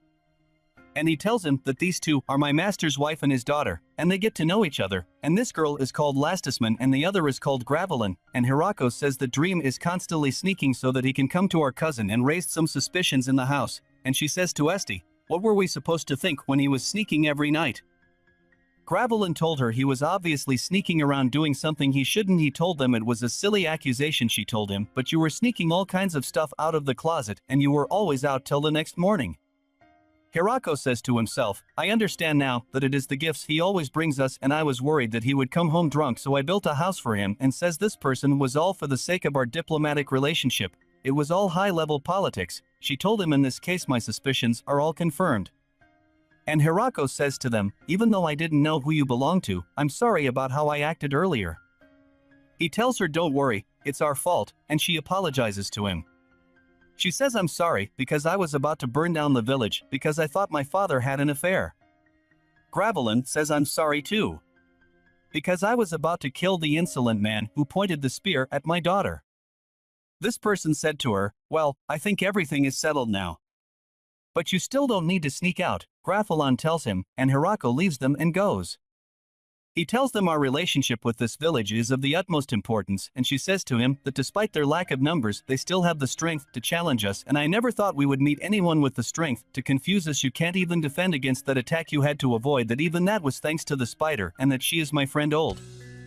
And Gravelin talks to Esti and tells her that there is a very important job for you, and I want you to live here for a while. She told her we cannot ignore this kind of power and I expect you to do your duty. She told her yes, I will do my best. After that, you go to Hirako's and say to him, I want to work with you, if you don't mind. He told her, of course, I don't mind. He said to her, let me think. What do you think you should start helping in the harvest? She told him I'm ready to start now. And you go to the girls and say this girl, are you a dragon? Hirako says dragons are unusual in all respects and last starts her work and collects apples but sneezes and explodes apples. Hirako says it seems it will take some time to get used to her work. What should we do with her? Tia told him you don't need to make her do anything because she is not suitable here. And he said to her, but Dream told me to give her work to do here, and we see dogs, cows, and chickens afraid, and she tells him that they are like this, since all dragons appeared here, and we could not get any milk or eggs, and he told her that everyone is afraid of dragons. Their knowledge and wisdom is also great. And she goes to stay with this man, and he is surprised and says to her, don't tell me that you are the dragon girl, and she says to him, what did you ask us today? We'd like more of the brightly colored fruit we got last time, he told her. She said, you mean oranges? I'm sorry to say we're very low on stock at the moment. Could I take care of some strawberries instead? They are very ripe. He tells her I will take 10 boxes of them. She said to him, may I interest you in some apples and pears to take with them? We have a vine and a watermelon. He said to her, "Well, I will take them as well." He thanks them, and she says to them, "Would you like to count them to confirm the matter?" He told her it wouldn't be necessary. And we see these people talking and saying they have dragons now. Is this a joke? This person told him that the army of that village may grow day by day. This boy said we need to monitor them and I will send a spy there now? But if they find out, they will consider it an act of aggression, and we have no other choice. I have a plan. And this girl appears and says to this man, "Do you want me to watch that village?" He told her, yes, especially their military strength, but do not be reckless, and your safety must always be preserved. She said to him, "But I am your daughter after all this. I am confident in my magical abilities, and do not worry about me." The girl appears over the village and says that it seems to be just an ordinary village, but how did they develop a village like this in the middle of a forest full of terrifying monsters? And you tell her, "Lasty, you will stay here in this village for a while, right?" And she says to herself, "That infamous dragon that everyone fears, I can't believe I met a person with such strength." And she said to my lady, "Come with me and see around the village, and tell her, this is the vineyard here, and we can make delicious wine from these grapes here, and my father said that the wine here is the most delicious in all the lands." And she goes to see the rest of the village alone, and she sees the lizard men and the monster girls and the ogres, and even the dwarves. It will be difficult to deal with them all, but with the full strength of our army we might be able to deal with them. And she also sees their headquarters, and she sees the vampire princess, and says that she was running away from the nobles, so she was lying. What is she doing here? And she also sees Tia, and says, "I'm sure I heard that these three are called the trio of killer angels, and they have high elves here, and I have heard that these are the terrifying swindlers who prey on helpless young men and kidnap them, and they also have infernal wolves and demonic spiders, and they form one pack." And she says to herself, to command all these powerful forces, it would be logical to assume that Lasty Cazette was in charge of such an organization, and what kind of terrifying adversary am I dealing with? And you see Hirako, and say, "Why is this human here?" And he told her, "What are you doing here? You were lost," or something. She said to him, "Don't worry, I'm not so weak that I need a normal human being to worry about me." And Lasty tells her that he is the mayor, and she is surprised and says to her, "But is he just an ordinary human being?" She tells her that he is human, strong enough to defeat my mother, and the girl gets angry and says I was completely rude to him. And Hirako says, "I found out that that girl was his son Bezel, and it is clear that she will live here for a while." And Hirako goes and sees her helping Last with her work, and he says to her, "I wish you a beautiful day." Hirako talking about a new creature that appeared with them in the village, and its name is slime, which is a gel that Tia brought to purify our sewage water. But they found one of them drank a full barrel of their favorite drink, so they all got angry at what happened because this drink belongs to everyone. He cannot go and drink it without any permission, and everyone thinks that he deserves severe punishment, and thus begins the first trial in this village. But Hirako calms them down because no matter how much they punish him, he is sure that he did not think about his actions again, so they were convinced of his words because he was just mud after all this, so he was acquitted of the punishment as he began to pop up during their feasts and celebrations so that he could join them. The fall season has come and Hirako tells that their summer is not particularly hot, but it is still nice when things calm down a bit and they can do more work, and this makes him hungry because autumn means eating. Everyone comes and they eat new types of mushrooms and are impressed by its delicious taste, so Hirako tells them that if they manage to get seafood here, it will taste better. Leah asked him what he meant exactly when he said seafood. So he tells her about things like cod, crab, or wawaha fish, where they can make broth from kombu, then they can make hot chanko with miso. Rue and her friends start looking for these things immediately, but they get scared when they see these things. They ask him about chanko, that's a kind of fish, and that they need to reach the ocean to catch all these types of fish, as there is a coastal city within the borders of the Demon Kingdom, which they can reach. If they go south from this village, they will find those fish. And they can ask for help from a merchant they know, then they go to complete their mission, and Hirako talks to himself that nothing makes him more helpful to a farmer than seeing them enjoying his food with his help. After 3 days had passed, this person came to them, and his name was Michael, a merchant from the city of Shacho in the Kingdom of Demons, and he brought with him the sea products that Hirako had requested from his city, and told him that with regard to the seaweed called kombu, their fishermen usually throw it back into the ocean. And he will have his men collect some of it immediately, and he will dry it and prepare it soon. Michael tells that in regards to his visit today he has 3 main goals, the first of which is to welcome Hirako openly and thank him for asking to deal with him. The second is to suggest more opportunities for them to trade commodities and do business. His third goal is to become the official government supplier for this village. His words mean that he wants to handle all trade between the village and the outside world. Michael tells them that all the crops they have here are very attractive, and if they allow him the chance he can get many times more value when trading them, and Ro tells him that there are a lot of people who want to do business with this village. He asked her first to look at the list of products his company handles, and then they could discuss his proposal. After their conversation is over, Michael tells them that next time he would like if they were able to discuss the drinks produced in this village. So Michael left them and returned to the kingdom, so Hirako spoke to his friends that this merchant is very skilled and would be of great help to them if they dealt with him. Ro told him that although he deals with matters for their sake, they will get more goods when trading. It doesn't seem like he has any intention of trying to deceive them, so Hirako hopes that their relationship with him will go smoothly from now on.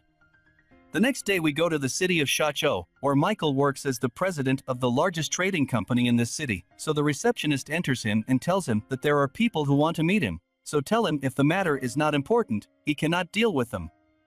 He said to him that they asked him by name and brought goods with them from their farm, so he asked him to make them go, and if he could not deal with them himself, then he would refer them to a place. But he was silent for a while and told him that he would meet them himself, and he found that they were Hirako's men, including this girl, and her name was Lastisman, one of the dragons. He was shocked when he heard this name, because he knew that she was a very crazy dragon and the daughter of one of the most powerful families in the kingdom of demons. And the risks of trading with them are very high, so he thinks about letting them go, but they make him see the many types of fruits they have. When he sees the beauty of these fruits and that each of their fruits can bring several silver coins, he decided to show them the port in his area so that they can buy from him the goods in the ocean, and he will find for them everything they needed. Then he asks his receptionist to go to the port and bring them the best of what they had from this morning, and then they start preparing for travel, and he will also participate in the delivery service. When they finish buying the goods, they go to the village with Michael, and at night he returns to his city while he is on his way and rests because this work has been completed because he was afraid of that village.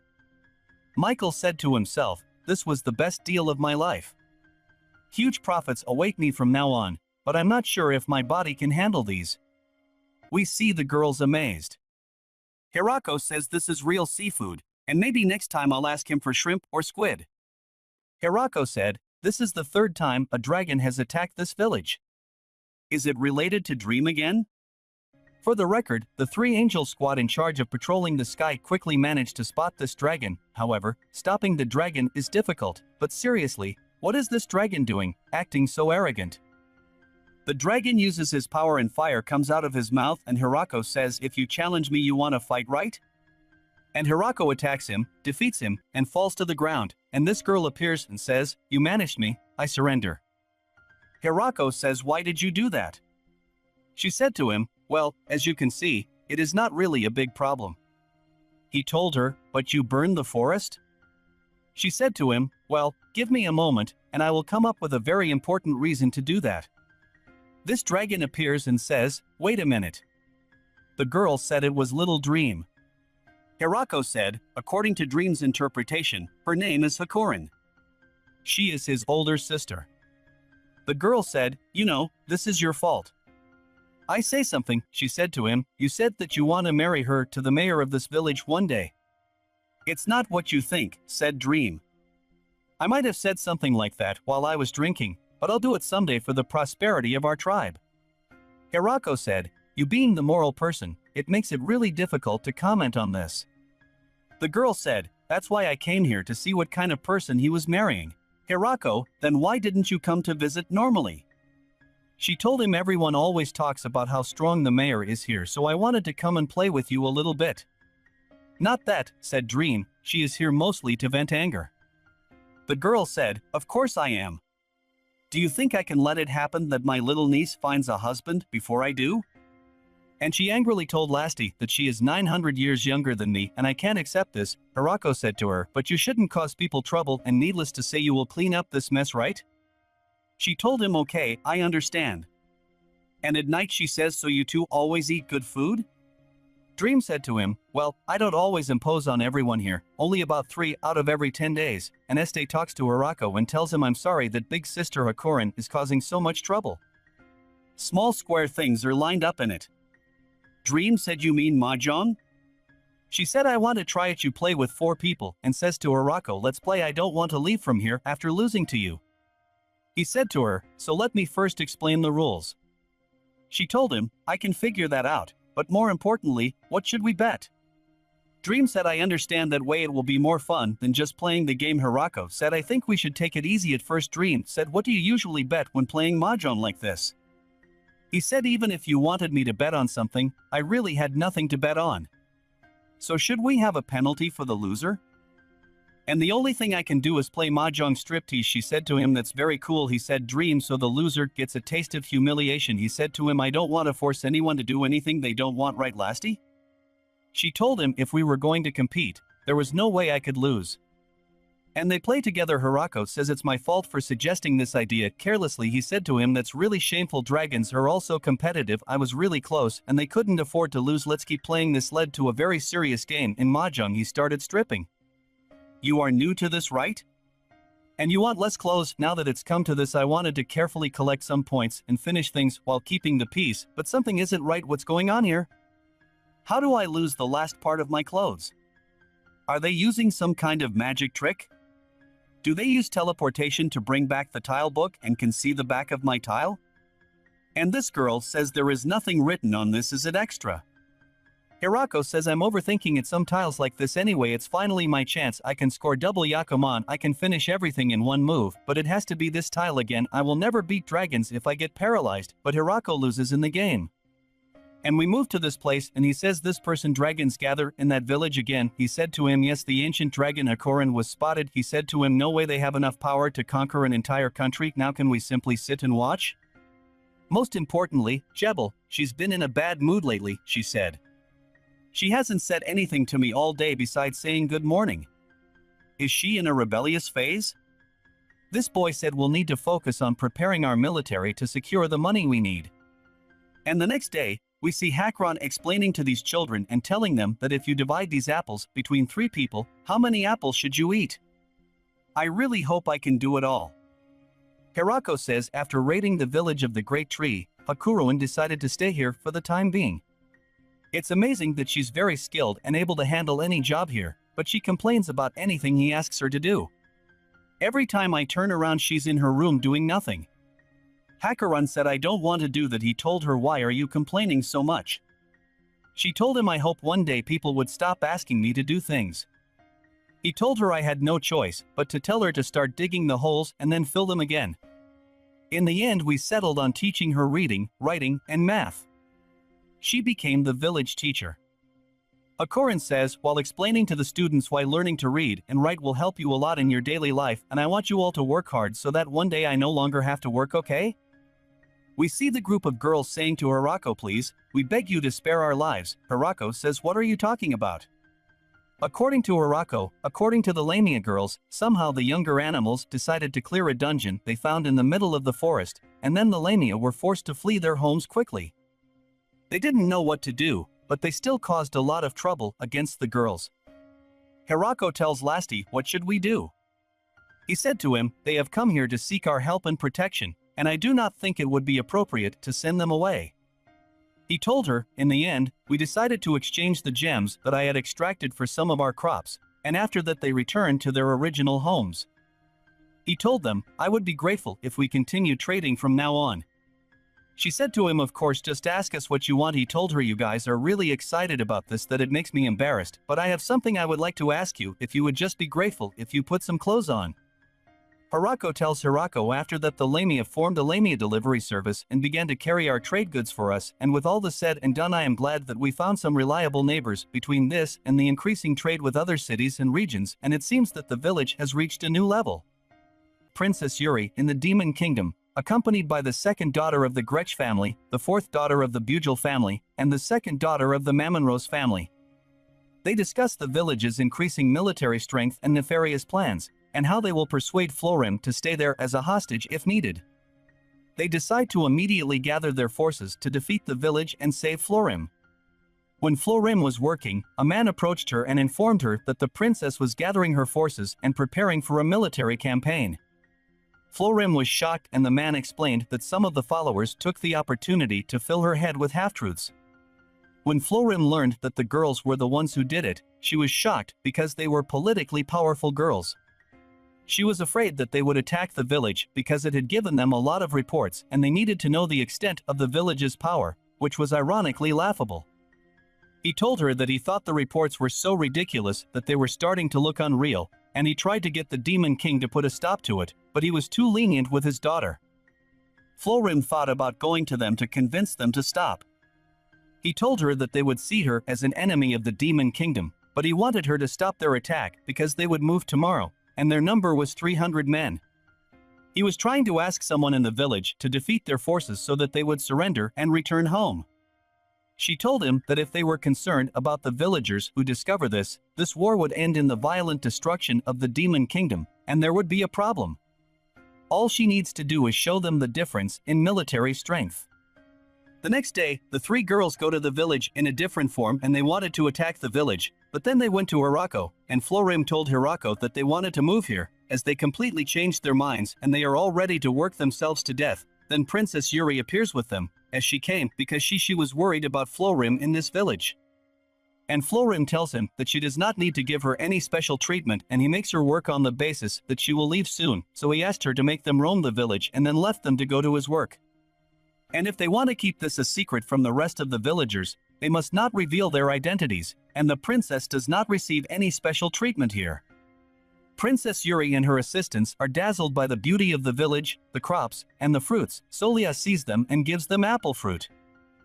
Yuri says that she never ate apples except at parties in the castle, and then they enter this hut, and there they meet a lot of dragons, and she welcomes them very well, so they rejoice in her very much. And they find that they will have to stay in this village until an opportunity comes for them to escape, and at night they try to escape, but the dogs stop them and try again, so Zaptun stops them. So Florim divides her office work among them, and the next day Florim goes with Yuri to the wolves of hell, and Florim manipulates them. Then Yuri grabbed a plate and threw it away to play with these wolves and told Florim that she saw so many surprises in this village and that she could not believe that such a world existed outside the demon realm, as she was so ignorant of the outside world that she tried to bring war and strife to such a wonderful peaceful place. Florim said to her that before anyone tries to raise any weapon on this village, he should expect to find himself on the receiving end of the dragon's fire, and that she warned everyone not to get involved in this village, and the Demon King should have warned her as well. So I told her that she tried to do that because she was hiding from the kingdom, and she heard that she would become a hostage, and she was worried about her a lot, and asked her not to treat her in an official way, because they were friends for a very long time, so Florim regretted her and promised that she would stay with her here from now on. And I took her to go back to eat their food, and at night the girls sit to rest from their work because this work is very hard, but the food in this village is wonderful and they like it a lot. Then Ro shows up to check on them and Hirako asks her if she's been this high all day. And this girl says this is work for common people. Stop it, princess. These girls are surprised and say, princess. She told them, why wasn't that a secret? And now I want you all to join me and help me. This girl told her, but our specialty is office work. The princess says, I have learned a lot from all of you during my time here in this village. This girl says to her, will you leave now? She said to her, I'm sorry, I promised to visit you again, and you thank them all, and tell them not to forget to come to visit us. And you talk to the girls and say, don't you all come home? This girl told her there are still things to learn in this village and a lot of work to do, so we must stay here. And this person says to her, we should leave now, and she says goodbye. She told them, I will see you again sometime, and leaves them and goes. Hirako says it seems that she enjoyed her time here. Speaking the devil, he says since Bezel came back from the castle, she has become a bit different. He said to him, even if I try to have a conversation with her, she does not allocate time for me.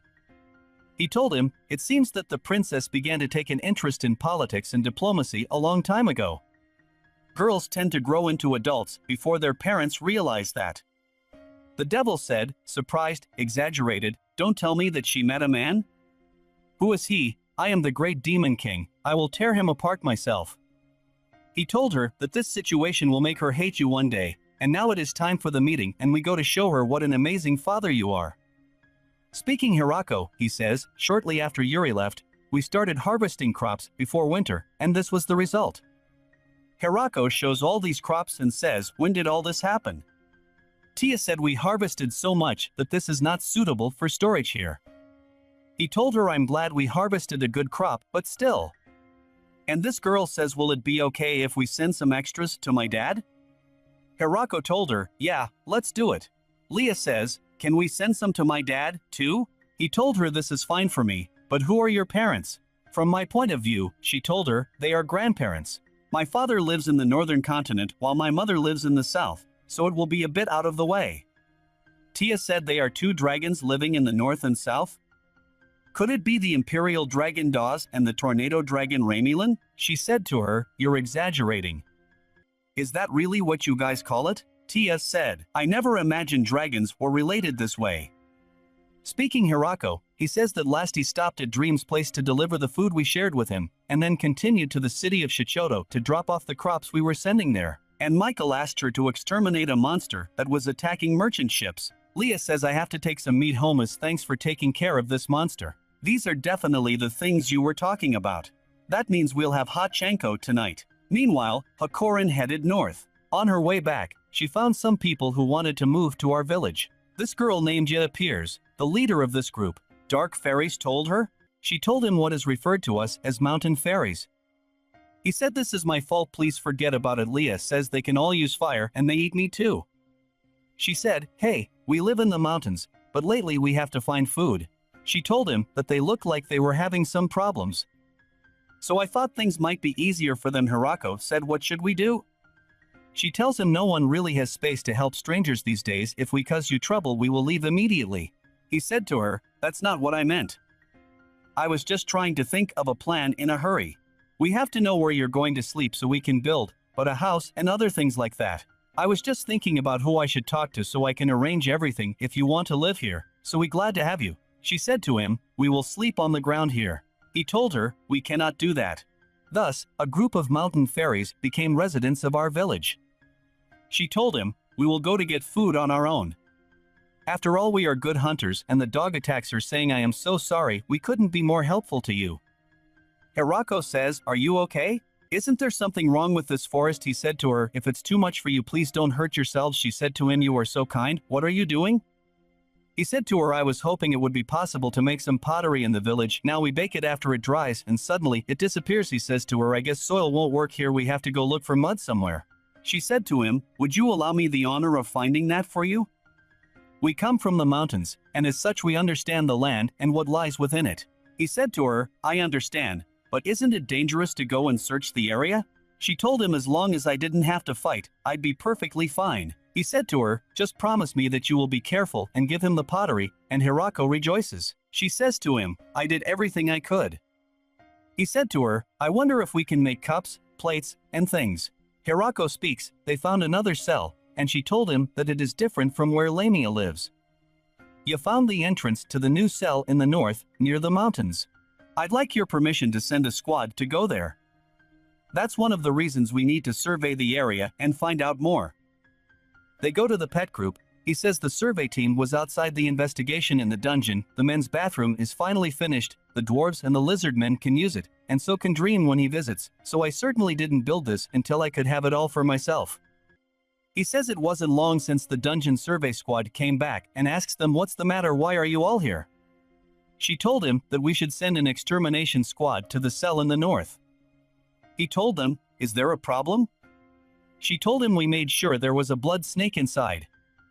Hirako said that was the thing that was fighting the bear. She told him we must get its meat. Of course, the survival of our clan depends on our reaching it. It is really that important. She told him that the meat of the blood snake is of great value. Eating it makes your body overflowing with vitality and blesses you with children. And Hirako enters this girl and says to her, are you okay? She said to him, maybe I had a cold. Tia said, isn't mixing different types of medicines your specialty? She said I had never tried making medicine for myself before this. She said to them, don't worry, I'm sure I'll be fine if I rest for a while. He told her, I hope that's all. Have you found yourself craving sour foods lately? She told her I have no appetite, but I can still eat tomatoes and fruits. Tia said there was someone in Alawa village who said the same thing Leah said, didn't you find out yet? Hirako said, and this person, what happened to them? She told him we congratulated them on the child and everyone was surprised. In this bright morning, the girls are farming with all their might, and now the village surrounding the great tree is teeming with vitality. Heraklios speaks about himself, saying, "As soon as the sun rises, my day begins. I wake up at 6 in the morning, and Ro comes to me and greets me, asking about herself. I ask her every hour how she's doing. What's the story with that? Are you worried about the noisy village?" She replies, "No, I'm worried about this pregnancy and the baby inside me." "Don't worry," he responds, "everything is fine. Now I'm going to check on the medicinal herb garden." Now let's return to Heraklios' morning schedule, according to and the maids. His job is to monitor things around the house. The next day, Anne wakes Heraklio up because she and her friends wake up earlier than him. He sleeps later to protect them, so he's definitely not lazy. She tells him anything she wants to report in the morning, and Anne tells him that Slime snuck into the food storage area last night and drank a whole barrel of wine. This barrel was left to keep the wine away from the rest, and they're not sure if they should celebrate the success of their plan or mourn that they let it slip through in the first place. As soon as Haraku finished his rounds around the house, it was time for breakfast. They couldn't fit everyone in the dining hall at once, so they divided the breakfast meal into 3 groups. The breakfast menu consisted of a soup made of white radish, spinach, and cabbage.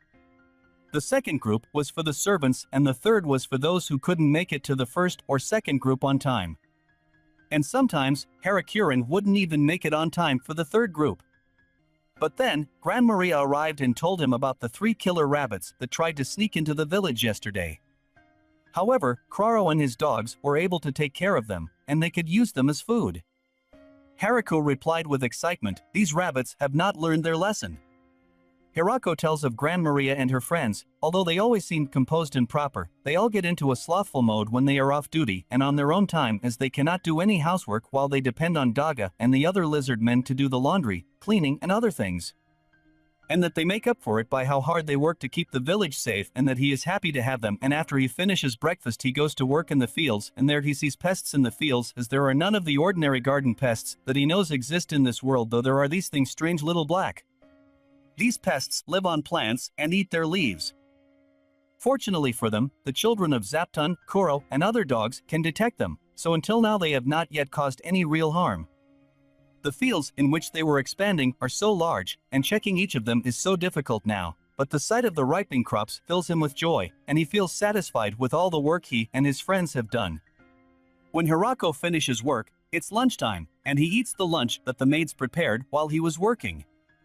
It seems that eating lunch in this world is out of the ordinary, because Leah and her friends were very worried that they would eat more than 1 meal a day and would their nutritional reserves hold at this rate. One of the lizards comes to Hirako and tells him that the cows have given birth to small calves and he would like to increase their allotted nutrition. Hirako agrees and asks him to take care of them. Leah tells him that their crop storage room will be full soon, and Tia asks him to talk to Michael about selling more of what they produce, so he tells her that he will talk to Flo and then decide after. Hirako finishes his lunch and then goes back to work, as he says that having more people around him helped him a lot in agricultural work, but plowing new fields or growing new crops is something he deals with by himself using the universal farming tool, and so far he has been growing things that he can only eat, but he thinks adding a little color to their village is good for making things look more civil. He says that outside of the farm he's on, the villagers ask him to build all sorts of little things for them. Thanks to his universal farming tool, he can make things for them even though he has no experience in building. He needed this training to live here, but Anne and the maids strongly advised him to do regular training. Just in case anything necessary happens, and getting more exercise is beneficial to everyone's health. Then 2 of the maids talked together, as one of them is not able to complete her exercises, so her friend tried to encourage her to complete the exercises so that they would be able to fit into their sacred maid's uniform. Because they feel that their clothes have become tighter, so when Hirako sees them, he tells himself that he also needs some exercises, so he tries twice, but gets tired quickly, then takes this dagger to aim at the tree, but he fails and finds that this is more difficult than he thought, so this girl took the dagger from him and she aimed it and succeeded. So Hirako decided to use this spear, and he succeeded in correcting it, but he is not quite sure when he can use this spear. When the sun sets, he finishes the work he was doing and returns home, so the maids put him a new plate of food to taste. This dish is a slow-cooked rabbit with a sweet honey sauce. He asked them about their confidence in this dish. One of the maids told him 20%, so he asked her to provide him with dishes that were not less than 50%, so she told him that she would not be able to do that, as they could not afford to waste food. But when he tasted this dish, he liked it very much and did his best to enjoy the meal. Hirako continues his speech that at dinner time many people gather around the table and seize the opportunity to report anything he wants everyone to hear. Then a message comes from Princess Yuri that she would like to eat apples from his village again and also wants a dress. Since she liked the clothes Zaptun made and wondered if he could make more for her, Hirako agreed and was sure Zaptun would be happy to do something for her. After Hirako rests a bit after dinner, it's time to take a bath, since the men's bath is all his and he couldn't really relax when they only had one, and he's really happy because he forced them to build men's pavilions. When he takes a bath, he goes home, but he does not feel comfortable, and we see that Leah and her friend watch him until he enters his room, and he gets annoyed by this act, so he does something, which is that he screams for someone to help him, and he finds that all the girls who are watching him are in his room, so they know that their matter has been revealed, and then they run away, and Hirako knows that they are doing this because they want to keep him safe. The next day, Hirako says, whether it's the river or the night here in the village, Donovan and the dwarves work hard at making the drink, and when it comes to the dwarves he imagines them being merry and drunk all the time. Donovan tells him that there is no way they can produce a good drink if they are drunk on the job, and that at that time they can start fires. When they finished their work, Hirako tasted the drink. He thought the drink had changed its taste well. Donovan said to him, "It's not good. It has lost its flavor and aroma. This is a bad wine that does nothing but hurt your throat." Hirako asked, "Will you throw it away?" "We still have uses for this," Donovan said. "We're going to distill it more and then slash it with fruit juice." "Well, going back, let's rethink how we distill it." Hirako said, "I have nothing but respect for the passion with which they make their drinks." He said to him, "Can you increase the amount of grapes we harvest? I need 3 times as much as we harvest now." He said to him, "Okay, sorry, what can I do? Increase the number of the crop is triple. Everyone here likes wine." And suddenly this girl appears telling her what's up. She told him she was afraid there was a strange man. Hirako was surprised and went to see this man. He says, "How did he get this far in the first place? It was done by Grand Maria and Zabuton without them noticing?" Roroshi said, "What is this, the ancestor?" Hirako says with astonishment, "Of the predecessor." Flora speaks and says, "It's been a long time. My predecessor told her you look fine. When I first heard that Roroshi was with a baby, I was sure there was some kind of mistake." She told him, "Yes, I am completely amazed at myself." He told him that we vampires usually continue our lineage by forming new blood. This rarely happens, but children are a treasure, and he answers that you take care of your treasure.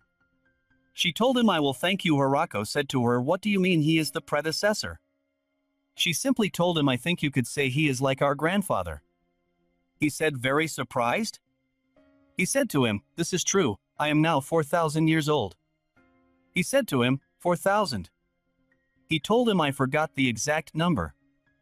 Hirako says to himself, "I can't see him as anything other than an ordinary young man who told him the trick to leading such a long life is to erase your memories sometimes.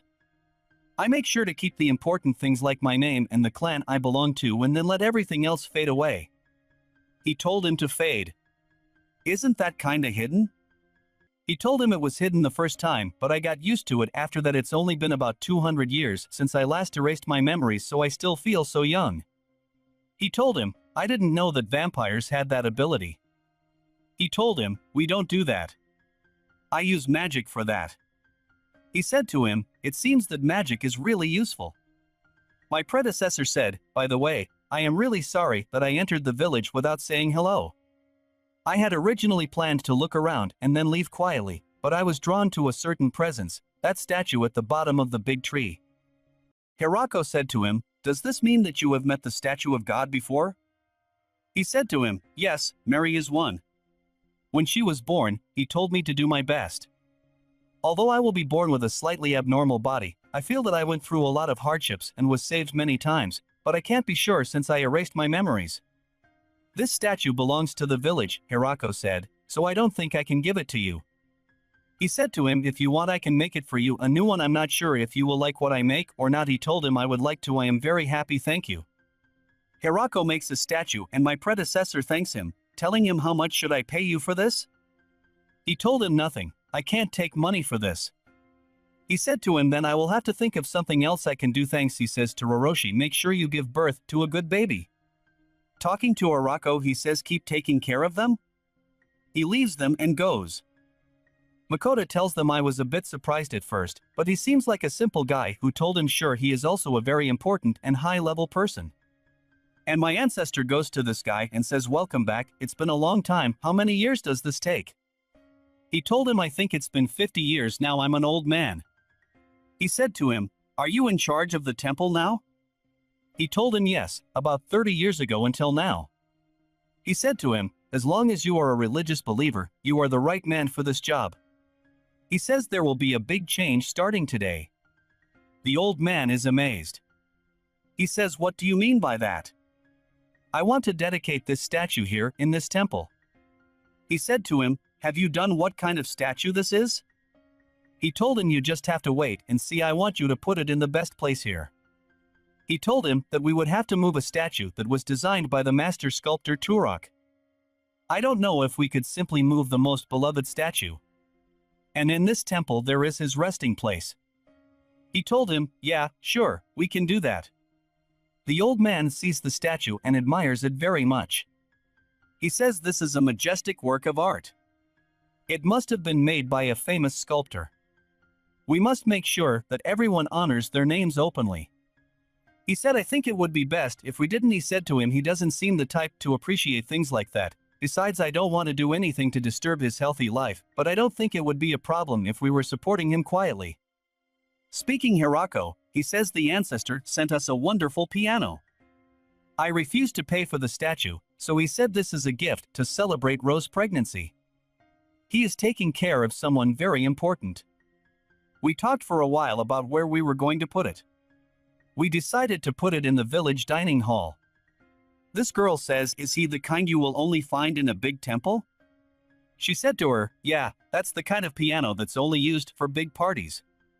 Do you think it's okay if we play that? She told her yes, this is the opportunity of a lifetime. She told her that means if we can play this piano now we will be able to brag about it for the rest of our lives. They go to the piano. This girl says this thing is too scary for us to even try to play. My hand is sweating so much, if we break it it will be the end of our lives. Hirako says, do you want a piano? She said to them, as for us we want to practice with him, please we don't mind if he is old and battered. And in fact, an old piano would be the best. He said to them, can't you play the game we have? We talked to Michael and got him to buy us a practice piano. The next day Hirako says the piano is great and everyone wants to play it. The only ones who can play well are Florim and the girls from the Demon Kingdom. But everyone seems to enjoy practicing to get better. And at night they play the piano and Hirako says I just wish they would stop playing at night. As the episode begins in the village, spring has passed and the sun is shining brighter every day. After basking in the sun, the vegetables have become more vibrant in color, and we see Hiroku and his friends working hard. He urges them to take a break and have lunch, and they all gather to prepare it. Hiroku gazes at his crops with a sense of satisfaction, knowing that if they continue to grow this way, they will thrive. He feels more knowledgeable about agriculture now than when he first started. At that moment, his wife, Ro, appears and reminds him that it's time for lunch. He settles in for a rest and a cup of tea, and Ro, being the enchantress that she is, adds a piece of ice to his cup, a charming and expected move from a sorceress. Ro tells him to take it easy and not overwork himself, as it will tire him out. Hiroku tells her that the most important thing is for her not to wander around too much, especially since she's pregnant. She reassures him that she's fine and that exercising is essential for maintaining her strength, as she heard from the girls in the village who have experience with pregnancy. Hiroku admits that he knows nothing about such things, but it's strange to think about how it must feel to have a child growing inside of her. When Ro returned to her home with her friends and they asked her about her feelings of having a child inside her, especially when her belly had grown larger, she told them that she felt like she was carrying 2 cabbages. When she thought about it, she found it very heavy, and they all felt excited to know if it was a boy or a girl and asked if there was anything they could do for her. She told them that her appetite had returned and that she wanted to eat. Then, the female security officers appeared with Hirako, asking for forgiveness for their impudence, as they had come to ask him for something, knowing that Tia's designs never fail, and everyone wanted him to sell all the alcohol in the village because they were no longer working hard and were drinking a lot, so it would be better to remove the source of suffering. Hirako calmed them down and asked them to think about it, as they would regret it if they sold all the alcohol. He told them that the taste of this drink changes depending on how long it is left after being made, and he was sure that if they could handle it, it would be more enjoyable. So we see the dwarf sitting in front of Hirako, telling him that they believe they have done something wrong because, despite the fact that everyone loves alcohol, they haven't drunk a single drop of it, or that they are tired of the alcohol they are producing and must be considering slowing down production. Immediately, Hirako told him that he was sure everyone would drink more to make up for it. Then we see the men of the lizards and the wolves taking a bath during their rest, so Hirako goes to Ro to check on her, and she tells him that she is fine and that she is not in this room because she is not feeling well, but she will stay inside because the sun is very strong this day. Then her stomach has grown and she will no longer be able to moving on. Hirako asked her about this flower, and she told him that Tia, Gran Maria, and the rest brought it to her when they visited her. Because they said they found it blooming on a distant mountain where the snow was still gathered, Hirako felt some cold emanating from it, so Ro replied that this flower emits cold air. This maid brought this secret medicine to the elf of the mountains at this time because she knew it brings good health and vitality and that it's best to use it when the time comes, so Ru took it from her and thanked her profusely. Another maid came and gave her this necklace, as she found it among her father's things, and there is a jewel in it that helps to restore the magic power. The third one brought this candy to feed her, then they all came to serve her. We see Zapton and his family, where they brought them clothes for the child made by their hands, and one of the men of the lizards told them that he came from the eggs, so he does not know what they want from them, but they can offer them their blood to drink so that they regain their strength. At night, Ru sits in her room and looks at the things the maids have brought. Hirako says, "I am very happy, but here is a wooden mallet that we will need for childbirth." She tells him that it is from Donovan and that it will be useful for a reason. When the time came, Hirako says, "I found myself in a state of panic for some time, and it seemed like there was nothing I could do." He goes outside and sits alone, looking at the sky, and notices two moons, saying, "I saw them on my first night here when I was alone. I wanted to live alone in a place where there is no one, but now there is everyone." Hirako goes to the girls and they tell him that he was born safely and they are both healthy. Ru said, "So take him in and warn the girls to hold him gently and put his arms between him." We see Hirako is very happy. "I am already a father," and he is surprised when he smiles. They tell him that he must be happy because his father is hugging him. Speaking to himself, he says, "When I was in my previous world, I was sick, but I hope that this child will not go through that and will grow up healthy and safe." She told him Ru will not grow on his own, but we are the ones who will make him grow together. We see Hirako in the farm a week after the birth of Ru, where he named his son Alfred, and this child is half vampire and half human, and at the present time he does not seem different from any ordinary human, and that this place where Hirako lived alone began to live with him a lot of people, and the number of buildings increased, and each continued to grow until it became a village where they all lived and he became the president in it. Hirako decided to do something nice for everyone to repay them for their kindness, and everyone has been working hard to help build the village so far. Hirako speaks to the girls and tells them he is planning a new system for the village, and he shows them something that will be a reward medal.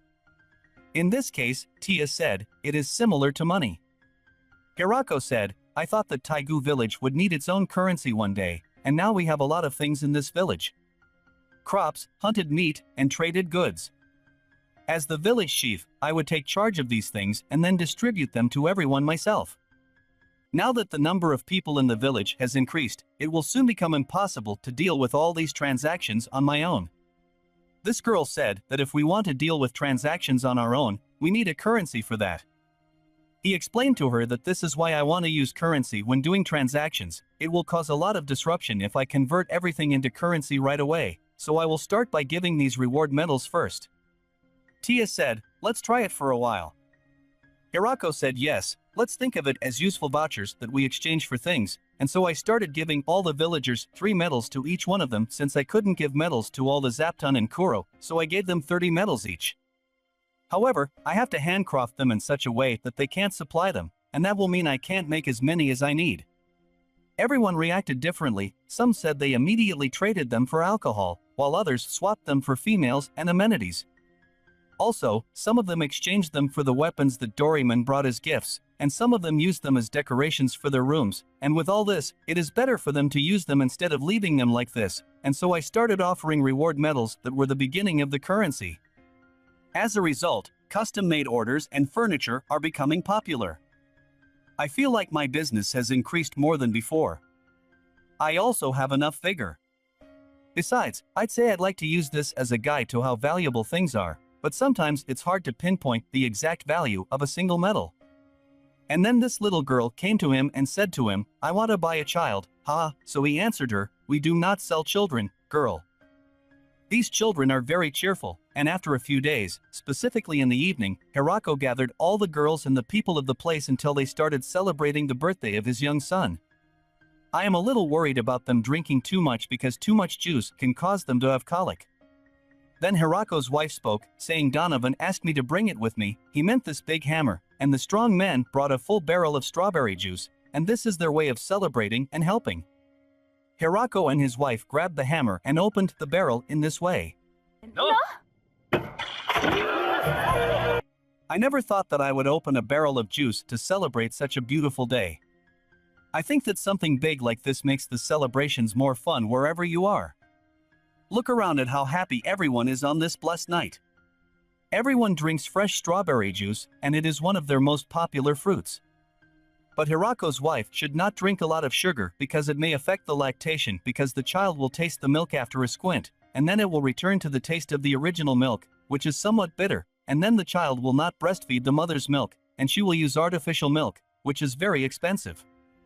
But we can store it in the fridge in some plastic bottles so that it does not ferment and turn into a mind-intoxicating wine. So stop wasting any more time and start preparing more of this fresh juice.